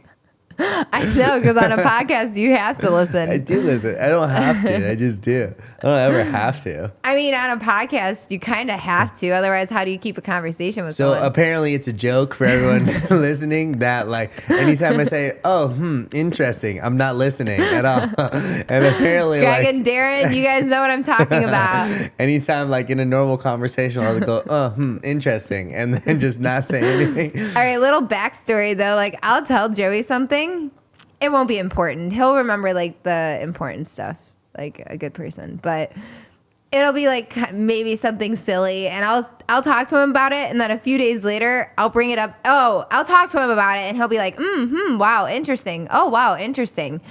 And then a few days later I'll bring it up again, and he's like, you didn't tell me about that. And it's like, we just talked about it like 2 days ago. I know what he said. So now I know when he's not listening to me because he goes, wow, interesting. But he does do that in the podcast too, but he does listen in the podcast. Joey's a good listener. Good conversationalist. Thank you. Yeah. You're a good conversationalist as well. That's just because I can talk. You're when I'm in the mood, yeah. We're both when big I'm talkers, in the mood. honestly. Yeah. Yeah, I'm also like, I can talk nonstop. Although all the time, though. I think you're just more naturally like a talker. I feel like I've like come into that like through my adulthood. See, I feel like we'll go places, and I'm the kind of person that's like, I'm not talking to anybody. Like, we'll be in an Uber, and I'll get in an Uber, and I don't want to talk to them. I'll just sit in the backseat. Unless they want to have a conversation, then I'll have a conversation with them. But I'm not usually the one starting a conversation. But you'll start a conversation, and you'll network, and you're super good at doing that. I don't necessarily try to network, but like I do. Well, like, honestly, you don't try to; it just happens naturally. Anytime I'm in an like Uber, the time you gave that lady a job. Remember when we were in the Uber, and she's like, "I do Uber, I do Lyft," and you're like, "Well, have you heard of this?" And then whatever it was, but. It was like a new startup that's going on. I forget like what the name of it is, but it's like a startup that's trying to compete with Uber and Lyft, and they're actually starting in Arizona. So yeah, but you're good at stuff like that. Yeah, I'll usually talk to people. Me and Issa and Margaret were just in an Uber the other day, and you guys all talk to them. Yeah. Well, no. Like I think probably I started it, but like so he was from West Africa.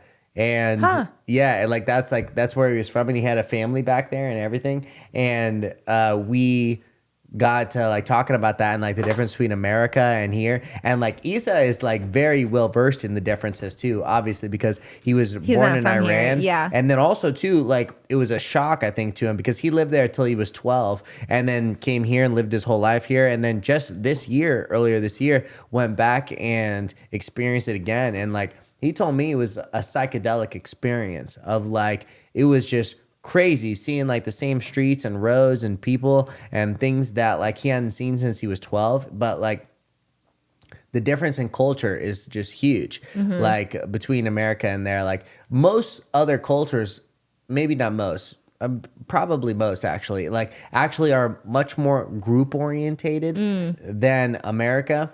Like all of them are like family orientated. Like from this Uber driver, he's like, if you have kids, once they turn 20, 21, they start taking care of you.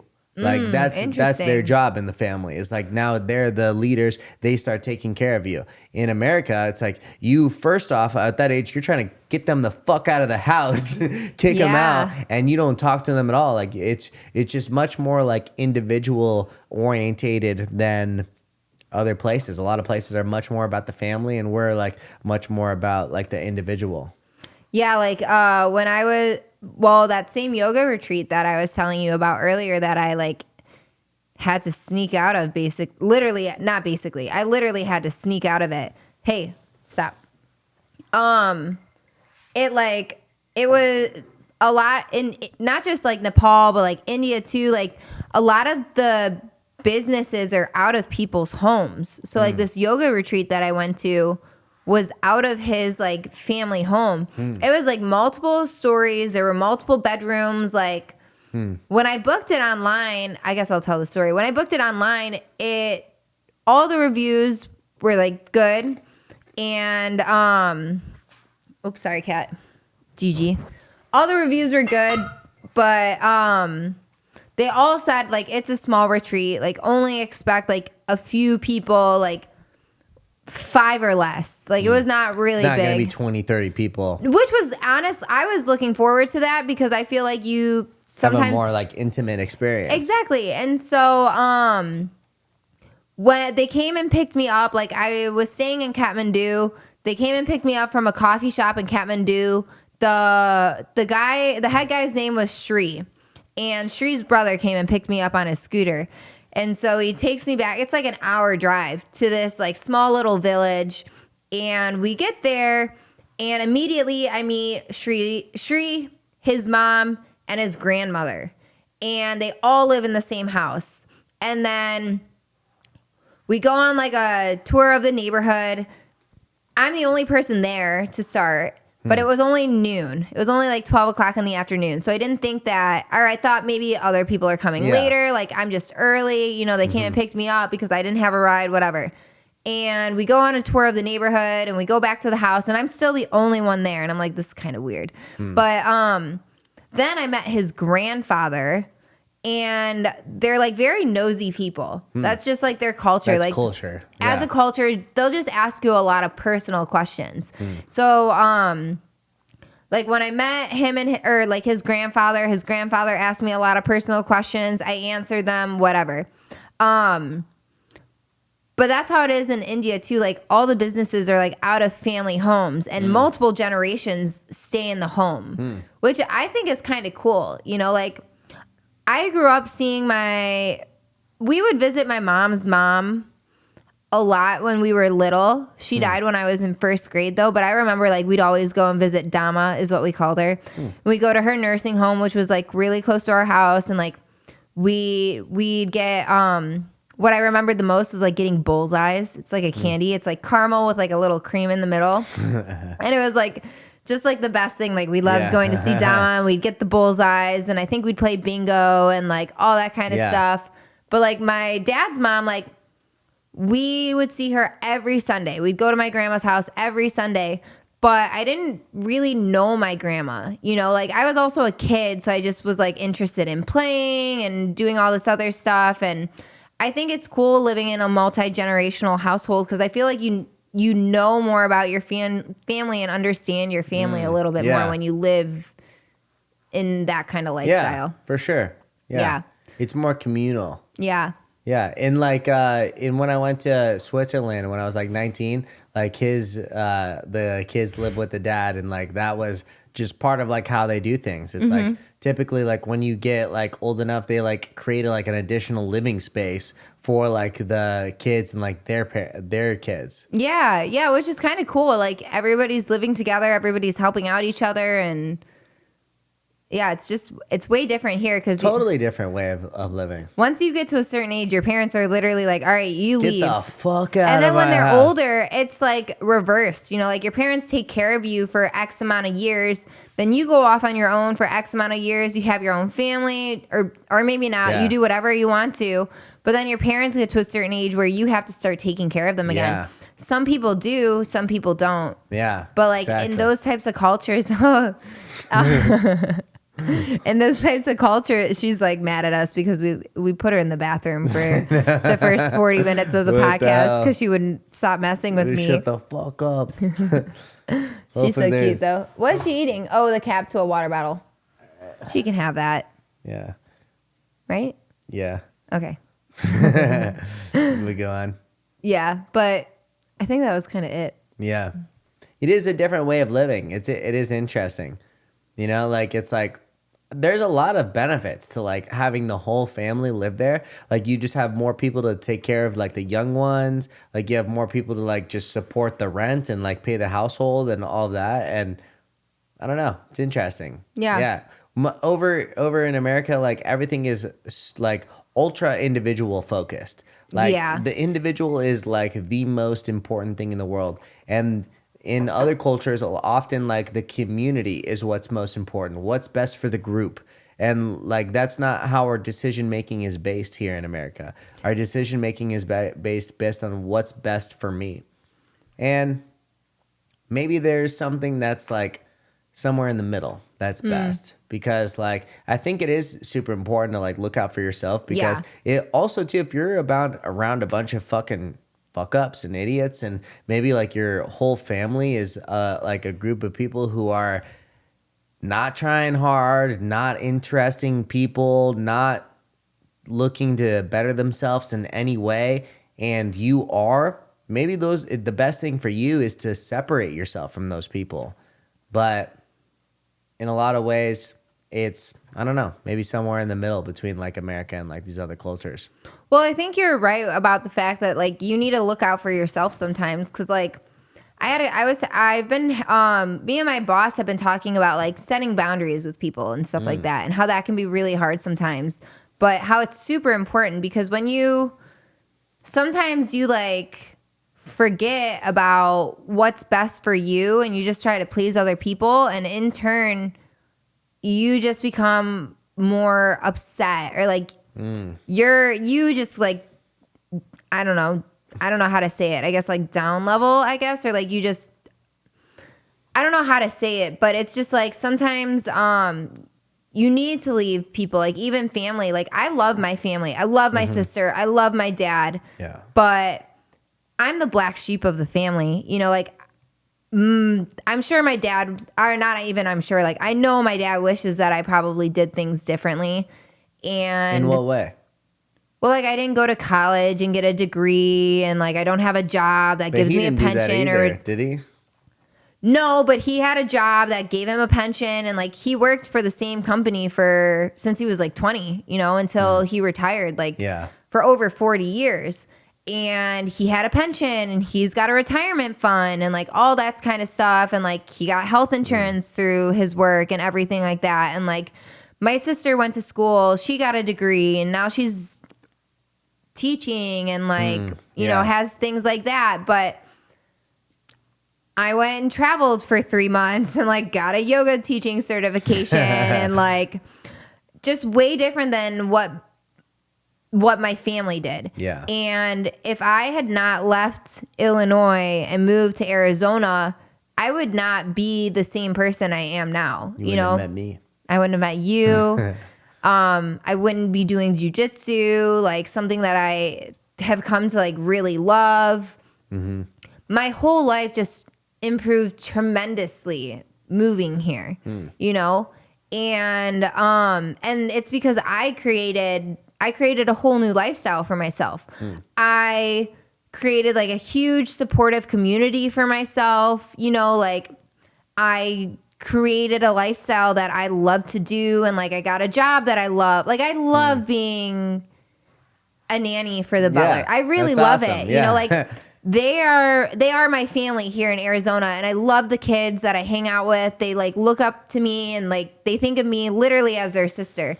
And it's so funny because they'll like make comments about like how I'm a butler and like blah blah blah, and it's like I'm not not related to you guys at all. Like when I get married, I'm not gonna have the Butler last name. Like it just doesn't work out like that. But if I was still living in Illinois, like I know I would probably be drinking myself to death. Like just, I wouldn't be the same. If I had never left, if I had never traveled and I was still there, like I'd fall back into those same old patterns. Yeah. And sometimes I still feel like that when I go home, or like, not like I'm falling into old patterns, but I can feel it. Like I love going home and I love my family. But I can't stay there for more than like a week, you know, because then I just go crazy. Where you would like put into or put yourself into. Yeah, I know I wouldn't be in the same path that I am at now. And so sometimes you need to leave family and like certain people, not behind, but like distance yourself just so that you can become your own person and do what you want to do and create the life that you want to live. Or just trust your own intuition. Like, I remember, like, when I was 22, like, I wrote down all these goals in my life that, like, what I wanted to do. And I, like, one of them was, like, I want to become a millionaire in my 20s. And I remember my parents seeing it one time and, like, talking to me and being like, you know, most people, like, don't really even, like, make $100,000 until they're, like, 40 years old. Yeah. And just gave me that in my life. And, like, that's just because of like what they went through and like what they're used to. Yeah. And that was like trying to be like honest and advice with me and like trying to like bring me back to reality. But like it was a separation from that idea that like was able for me that like set me up to be able to be like, no, that's not like all life is, you know, like I need to like go out and just like try my best and like do all these things. Like luckily, like there's certain people that I worked with that were like just ultra successful and like, you know, inspirations from me. Like it's good to take inspiration from other people in your life. Like I think especially at any stage in your life, I think it's important to like look at other people, see how good they're doing and not get mad about that. Yeah. And see that like this person is doing super good. What are they doing differently than I? Yeah. You know? And like I was able, luckily I had like a group of people in my life that were like, you know, doing ultra well and like were very big inspirations for me. And I was like able to just constantly like take info from them and like think about like, especially because this was also at a time that I had to like distance myself from all the fucking losers that like I grew up with in high school. And I had to say that like, okay, this is this person's life and this is like how they conduct themselves and this is the result that they've, you know, come with from that. And these are these other guys that like also are older than me and like, you know, I've been doing it longer, but like this is how they conduct themselves and this is the life that they live. And, you know, I've got a buddy who fucking like Stillman's got like a 5-story house with an elevator, which is crazy. You know, it's like, and you know, obviously money isn't the only thing, but it's an important thing to figure out. I think especially as a man, like to set yourself up and like, you know, as a person to, you know, not be in control or in the control of other people. You need to like take control into your own life. And like, that's like what at first serving tables was like to a degree was that like, at least I could control my income in like some relevance.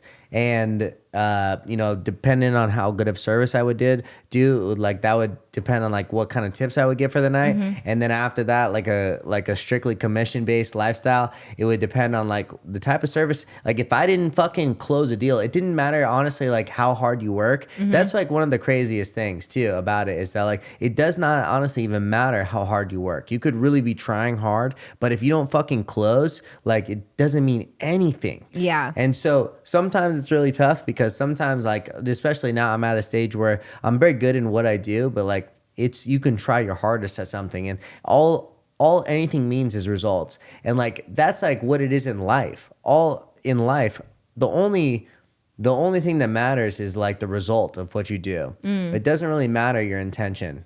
And sometimes in like maybe conversation, it matters like what your intention was, but in reality, I don't know. All that matters is like what was the end result, like what actually happened in it. I feel like intention is important. It is, yeah. Like, I think if you have good intentions and you're trying to like work hard for yourself, I think we mentioned this in our last podcast, like the universe also helps you. For you know, sure. like yeah. when you're doing things with the right intention, you're like working towards something or just like trying to be a better person and trying to be really good at what you're doing, like the universe helps those who like put in the effort, you know? Like you have to put in the effort. You have to have that intention that you want to do things the right way. Yeah. And things will work out for you. Yeah. But if your intention is just to make money, that's not gonna. Well, that's important. That's not a good intention. Yeah, exactly. Yeah. Well, also too, like it also is like you can intend on like trying to do the best for the people that you want, and like as you do it, like you can try to like my goal is to be the best broker I could possibly be, and like give these people the best service. But if you don't also work on yourself and like work 100%. On being a better person, then it doesn't mean anything. And like you gotta like have like you also have to have like. So, like, that's, like, I don't know. I feel like that's also, like I said, putting in the work, putting in the effort. Like, you can't just work on one thing. The more you work on yourself to become a better person, the better your life is going to be. Yeah. It's totally true. Yeah. Yeah. But, yeah, I still think that even when I was, like, in Illinois, working on myself, like, having the best intentions, like, I still felt like I was just stuck. And it wasn't until, because it also depends on like the environment that you put yourself in. You know, like I was in an environment where I didn't have a lot of support. My dad loves me and I love my dad, but being a yoga teacher or like doing jujitsu, like my dad hates that I do jujitsu. Hates it. He won't watch my competitions. Like he's just scared of you getting hurt. Yeah. I think so, but my mom, oh my gosh, my mom would have been at every competition. Like, you didn't start until after she'd already passed? I wish that I had started sooner, honestly. Like, when I was younger, I had a lot of anger inside me. She never knew that you did jujitsu? I didn't start doing jujitsu until after, like, something that had happened to me in, when was it? Like, 2018. And so I was in a situation that was just not very good and some bad things happened to me. And after that, other stuff had happened too, but like after I had gotten through all that, like I needed something to protect myself. And not just myself, but like also my friends. Like if we're in a situation where we're like out drinking and stuff, like I don't know, and like something happens and it's just very uncomfortable. Like I didn't know how to protect myself, you know? And so like I wanted to figure out like I just wanted to do something that I can learn some self-defense. And I didn't want to just take like a basic self-defense course. And so I started looking into martial arts, and I was looking into a ton of different kinds. I was thinking about I almost joined this one gym that had multiple different martial arts courses. Like they had, I think, like Muay Thai and Krav Maga, and also Jujitsu, and like a few different types. And I was like, that's the place that I'm going to start out at. And then I ended up like becoming friends with people that were doing Jujitsu, and so I started going with them, and I took like 2 classes, I think. And I got a gi for Christmas, and I ended up like hurting my elbow really bad. To the point where like I couldn't bend my elbow more than that. Couldn't lift a 10-pound bag over my head. I had to like stop working because I was a flight attendant at the time. And so then I stopped doing jujitsu because I was hurt, and I didn't start actually doing it until I moved to Arizona. And then I just went like balls to the wall. Nice. Yeah. And you've been like absolutely getting after it since though too. Yeah. You've been like, your gym has like a #1 competitor like ranking. World champion Patrick Ortman. Is he #1 now? Yeah, he's. No, I mean like on your on the you leaderboard. Have, like, a wall. Yeah, leaderboard. He beat me. Oh, really? I'm not high up there anymore because you left. I left and I also got injured, so I stopped competing for a few months. Like I competed 8 times between January 29th and July 23rd, and which is an incredible amount of time. Like most people like don't compete 8 times in a year. And you competed in the first 6 months. I did like almost 2 tournaments a month for a long time, and then like almost 2 tournaments a month for like what? February, March, April, May, June for like 5 months, and then got injured in July and wasn't able to start training again until basically this month was like the first month I was able to like actually kind of go hard and push myself in training. So it's all right. We'll get back after it. Yeah, we'll do some like one-on-one drilling and just we do training. That. Well, sometimes we'll do it more often. More often, yeah, for sure. Yeah, I like drilling in the living room. That was fun. Yeah. It is good. Yeah, like my first year that I lived here, I didn't have like I had a lot of odd jobs. Like my head coach used to tell people like, if you need help with anything, like I know a girl that can help you. Whatever it was, babysitting, dog sitting. That was you? Manual labor, like I'm there. Yeah, because I was just doing a lot of like odd jobs at the time. But I was training 9 to 11 times a week. Like twice a day, Monday through Friday. I was training on Saturdays.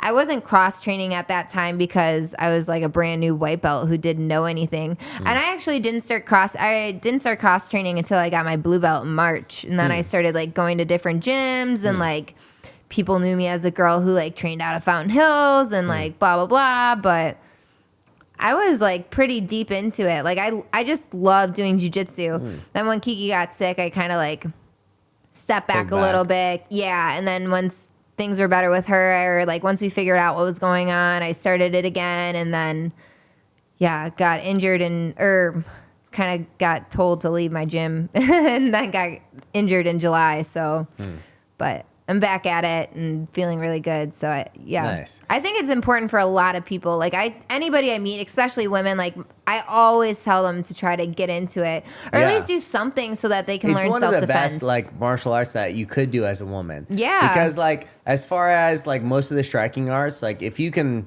you can be an extremely proficient striker until someone like grabs you.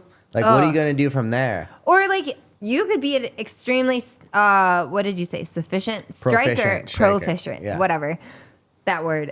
You could be really good at striking and like, but if somebody's way bigger than, like, if I punch you, it's probably not going to hurt as much as you punching me. Out. Yeah. Yeah, but you'll knock me out for sure. And so that's the thing. Like, I'm not tiny, but like, I'm like kind of I'm a small person compared to like most men. So it's like I need to figure out a way that I can defend myself in close quarters. It's one of the amazing things about jujitsu is that you can be a much smaller person and put someone unconscious with like relatively little amount of force. I mean, there's some times where I'm like training with people that are almost like the other day I was rolling with my friend Harrison. Harrison's almost like 100 pounds heavier than I am. And we still get good rolls in, and I'm still able to like do stuff to him, even though I'm 100 pounds lighter than him, because that's just like the sport, you know, like it's just how it works. Also too, like anytime I'm teaching, like especially if it's a choke, like I often say, if you feel like you're muscling this, if you have to like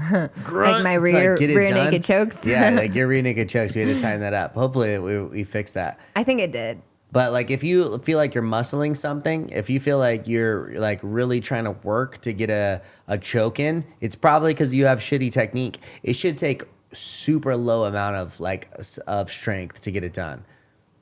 Yeah, like a 10-year-old should be able to strangle unconscious any size amount of man. You know, like the fucking mountain, 400 pounds, like should be able to strangle him unconscious with like correct technique. A 10-year-old girl should absolutely be able to do that, just because that's just the mechanics of the choke. Like it doesn't take that much strength. I don't know if Porter can choke me out. She's only 7, but Porter should absolutely be able to strangle the fuck out of you. Are you kidding me? Like she could absolutely do that. If she can't, it's because she's not using good technique. Yeah. That's like what it is. That's why like your rear naked choke sucks so bad that like you'd be like in bed like rear naked choking me, and I just grip my neck, and like you weren't choking me. And so we finally tightened up those details. Hopefully, like you got it down. But it should take a very little amount of strength if you're doing it correctly. Yeah. And honestly, like the biggest tell, because you're just a baby little blue belt right now. Yeah, I'm a brand new blue belt. I don't know anything. The biggest tell is like... I get bad advice too. Is like, you know, you go to, like you'll get taps in training and this and that, but like you go into a competition to someone who like will go almost unconscious before submitting, and like you think, and you thought this technique was tight. Well, guess what? It's not good enough to put them unconscious. It has to be good enough to put them unconscious. Is that like your goal when you're competing, to like put people unconscious? If it's a strangle, yeah. Absolutely. And like if they don't tap, they're going unconscious. Absolutely. If it's not tight enough, then that means that they can survive out of the strangle. Yeah. Like I should be able to put any single person that I put in any sort of strangle unconscious. Absolutely. That was actually one thing in training today. This morning I had like a reverse triangle on someone, and all I could do is just gas out my legs because I couldn't put them unconscious. And I feel like it's kind of hard to put people out in a reverse triangle. It's like I think more tight. It's harder for sure. Yeah, like I feel like triangles are really good as like control positions, unless you're like most triangles are really good. So like the reverse triangle the angle that I had it at was not like fantastic, but I think it was more so about my technique than anything, because I don't really try triangles from there. But like it's like the front triangle, the rear triangle, and the side triangle. What's the side triangle? The side triangle is like, so say like you're in my triangle right here, and you like wrap your arms around my base to like stop from getting your arm across. Do you know what I'm saying? So typically, like I try to get your arm across. So like I'm in your triangle and I put my arms around you. Around my waist. Yeah. So I don't get it across my waist and like in a tight triangle. You know what I'm saying? Yeah. So if it's around my waist, often what I'll do, the one that's in the triangle, I'll actually reverse my triangle from like on top of the neck into on top of the shoulder, and it's a side triangle. Sort of difficult to explain with just language, but like basically from forward to completely angled. So like a normal triangle, I'll finish on my hips with my spine perpendicular to you. Like typically how I'd finish a side triangle is actually on one hip with my spine parallel to you. So a front triangle, I'd be completely perpendicular towards you. Like our spines would be perpendicular. Yeah.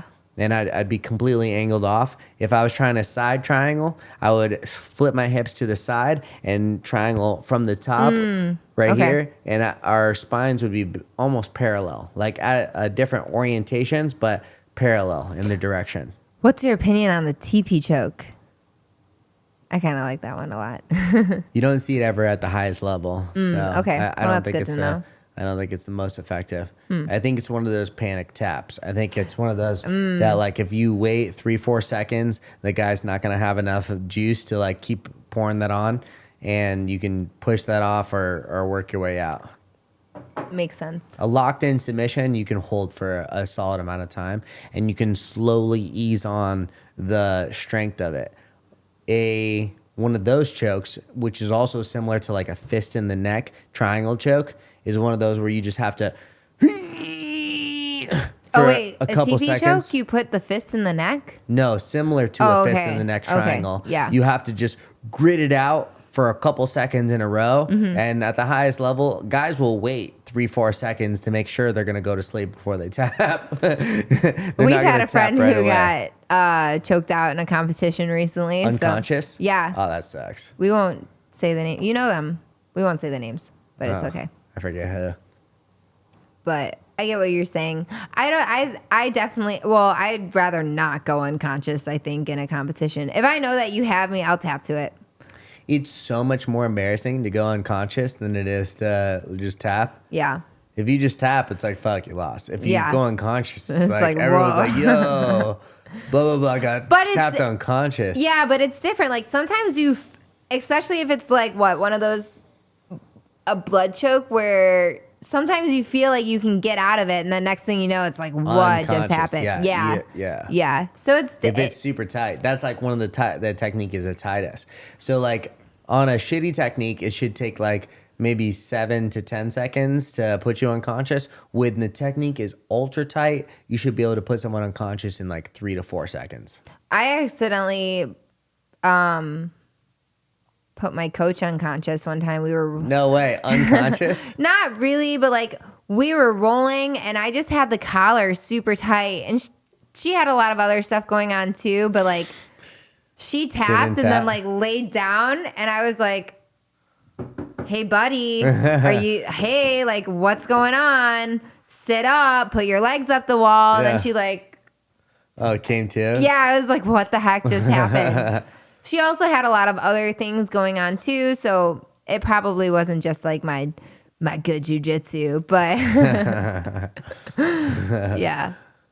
Oh, funny. That always makes me feel bad. Huh. I never do that. It happened one time, but like I felt terrible. You're just strangling people unconscious left and right. I love it. Like I went to, what day did I say I went to morning practice? Was it yesterday or Friday or Thursday? Today's Friday. One of those days. I think it was, yesterday I like was able to start work late. Usually I start at 7. My boss said, don't come in till 7:30. Yeah, it was yesterday. And so I didn't come, or I ended up going to the jujitsu gym since I'm like able to start going again a little bit. So I went back to the gym, and Peter ended up showing us like I'll show it to you actually when we're done with the podcast because I really like it. Well, maybe not in our dresses, but you're not in a dress. I am. But you know what I'm saying. He like showed us this headlock, and I basically got choked for like 30 minutes straight. But I couldn't stop smiling because it's just like so fun. Like you choke me, I choke you, but it's not like, it's just like friends having fun with each other. I don't know. Are you going to come to class tomorrow? Yes. We are so close to moving into the new space. Like it's probably this coming week. We're going to move into the new space. Yeah. That's exciting. Issa has the keys already. All it is now about is moving in the... That's awesome. Yeah, it's all it is now is just about moving in all the mats and doing all that. How cool. Yeah. Are you going to help him with that? Yeah, I was thinking after training tomorrow. You could like help too if you want. Yeah. I don't have any plans. Okay, so cool. I'll probably be carpooling with you. So whatever you're doing, whatever you're doing, I'm doing. Nice. Yeah, how cool. That's so exciting. Yeah, that's really so awesome. Excited. Yeah. I'm very excited. It's going to be so cool. It's such a cool level up for Issa too, especially seeing him from the very beginning. Like we trained together when he was like in this 800 square foot space, and now we're in 5,500 square feet. Wow. How crazy. It's going to be sick. It's going to be so fucking cool. That is really... How much mat space do you think you guys are going to have? About 4,500 square feet. Wow. Yeah. Isn't that Is that crazy? more than Jay's? No. Well, Jay's is about 11,000 square feet total. Oh. So I think he's got probably 8,000 square feet of mat space. Wow. That's a lot. Maybe a little bit less than that, but quite a lot. But still, like Issa's gonna have like a huge gym. How cool! Oh, for sure. Yeah, it's gonna be awesome. Sure. That's exciting. I can't wait to see the new place. Yeah, I'm very excited. Work more wrestling and stuff. Like now we're still working wrestling.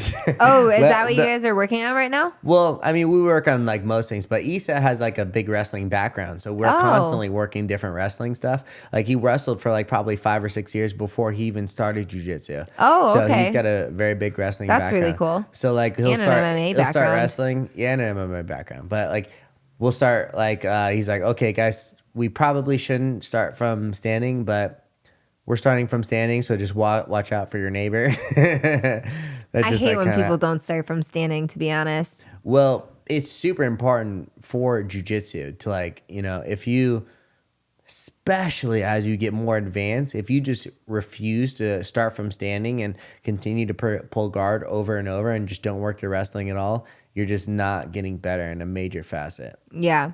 You're missing a whole part of your game. Yeah.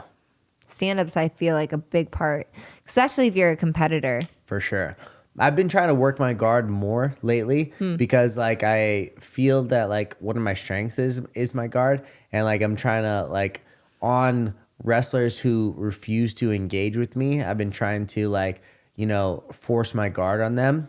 But part of it is like my first 4 years of jiu-jitsu at least was wrestle, top play, pass guard, heavy pressure on top. It was all, guard pass, just top play completely. So now, basically since like late purple belt, like I've tried to like work more of my guard, and now I'm trying to like, really just get a dangerous guard so that like my go-to any competition is to wrestle and pass guard and stay on top, do all of that. But like I want to have like a fucking ultra solid plan B. Yeah.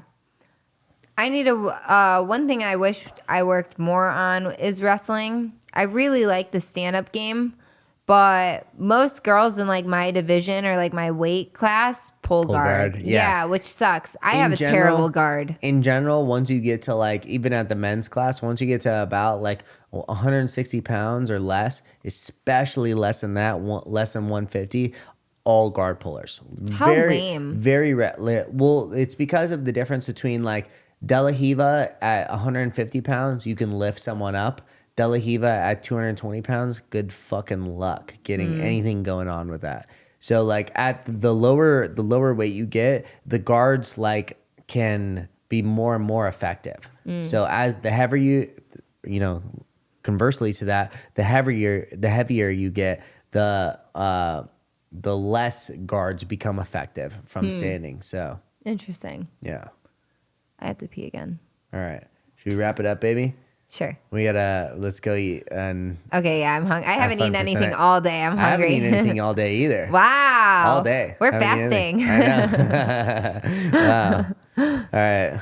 Okay, well this has been the now I go can't. Go ahead. Say it again. Restart. No, you go. Restart. Go ahead. I want you to do it, babe. I don't know what I was going to say anymore. Just you go. Babe. This has been the No Credentials Podcast. Thank you very much for showing up. All I have is one last question. Oh, gosh. Taylor, will you marry me? It's like when you told Dan and Chrissy, we're going to have 11 kids. It's like, they barely know you. We've been dating for like a month and a half. Well, because they mentioned some other person that had like 10 kids or something. I'm like, that's going to be me and Taylor. Dan's like, This is what? My adopted Arizona dad, Chrissy calls him. They're great people. I love them. I love them too. I honestly don't know what I would do without them. So I'm very lucky to be in the position that I have, to be with such a great family. Like we were talking about earlier, like family dynamics and stuff, or like having a good group of people around you. And like Dan and Chrissy are just like such a huge support system for me. They like support anything that I do and always cheer me on. And then they're also both like two super successful people and just like really great people overall. So like I'm very lucky to that is be great. With them, and I feel like that you are also a fantastic supporter of me. Like I think you're like the absolute like best person I could have ever like come in contact with. I can't imagine like, like I've been with like, people that have like just cut you down when you're trying your best, and like you are the absolute opposite of that. Today, like before I shaved my beard, I shaved the fucking mutton chop like down to my cheek, and like it would look the most ridiculous thing you'd ever seen in the world. And I said to him like, babe, what do you think about this sideburn? And you're like, you look so fucking cute. Like, that's what you said. Like you're just like so supportive no matter what I do. You're like just an absolute sweetheart and a positive energy in my life, and I absolutely just love you so much. Aw, you're so sweet. I feel the same way about you, and I also love you very much. So thanks for having me on the podcast. Of course, baby. You're welcome. We're so like sappy and cute and like You're welcome whenever you want, my love. All right, gorgeous. This has been, ladies and gentlemen, this is the No Credentials Podcast. I've got my girlfriend, Lydia Deetz. And I'm your boy. You don't even know my name. Lydia, isn't it? Yeah, Lydia Deetz. And I'm your boy, Betelgeuse. Thank you very much for listening. Signing out. Signing out. Os. Beetlejuice, Beetlejuice, Beetlejuice. Beetlejuice. And I gotta say, I don't know if that's the right one. Okay. None of them are probably right. All right. Well, we can't tell because we don't have the headphones I know on. we don't have the headphones on. That's what I was trying to do. Thank you for listening. Over you guys and are out. the best. Os. Os.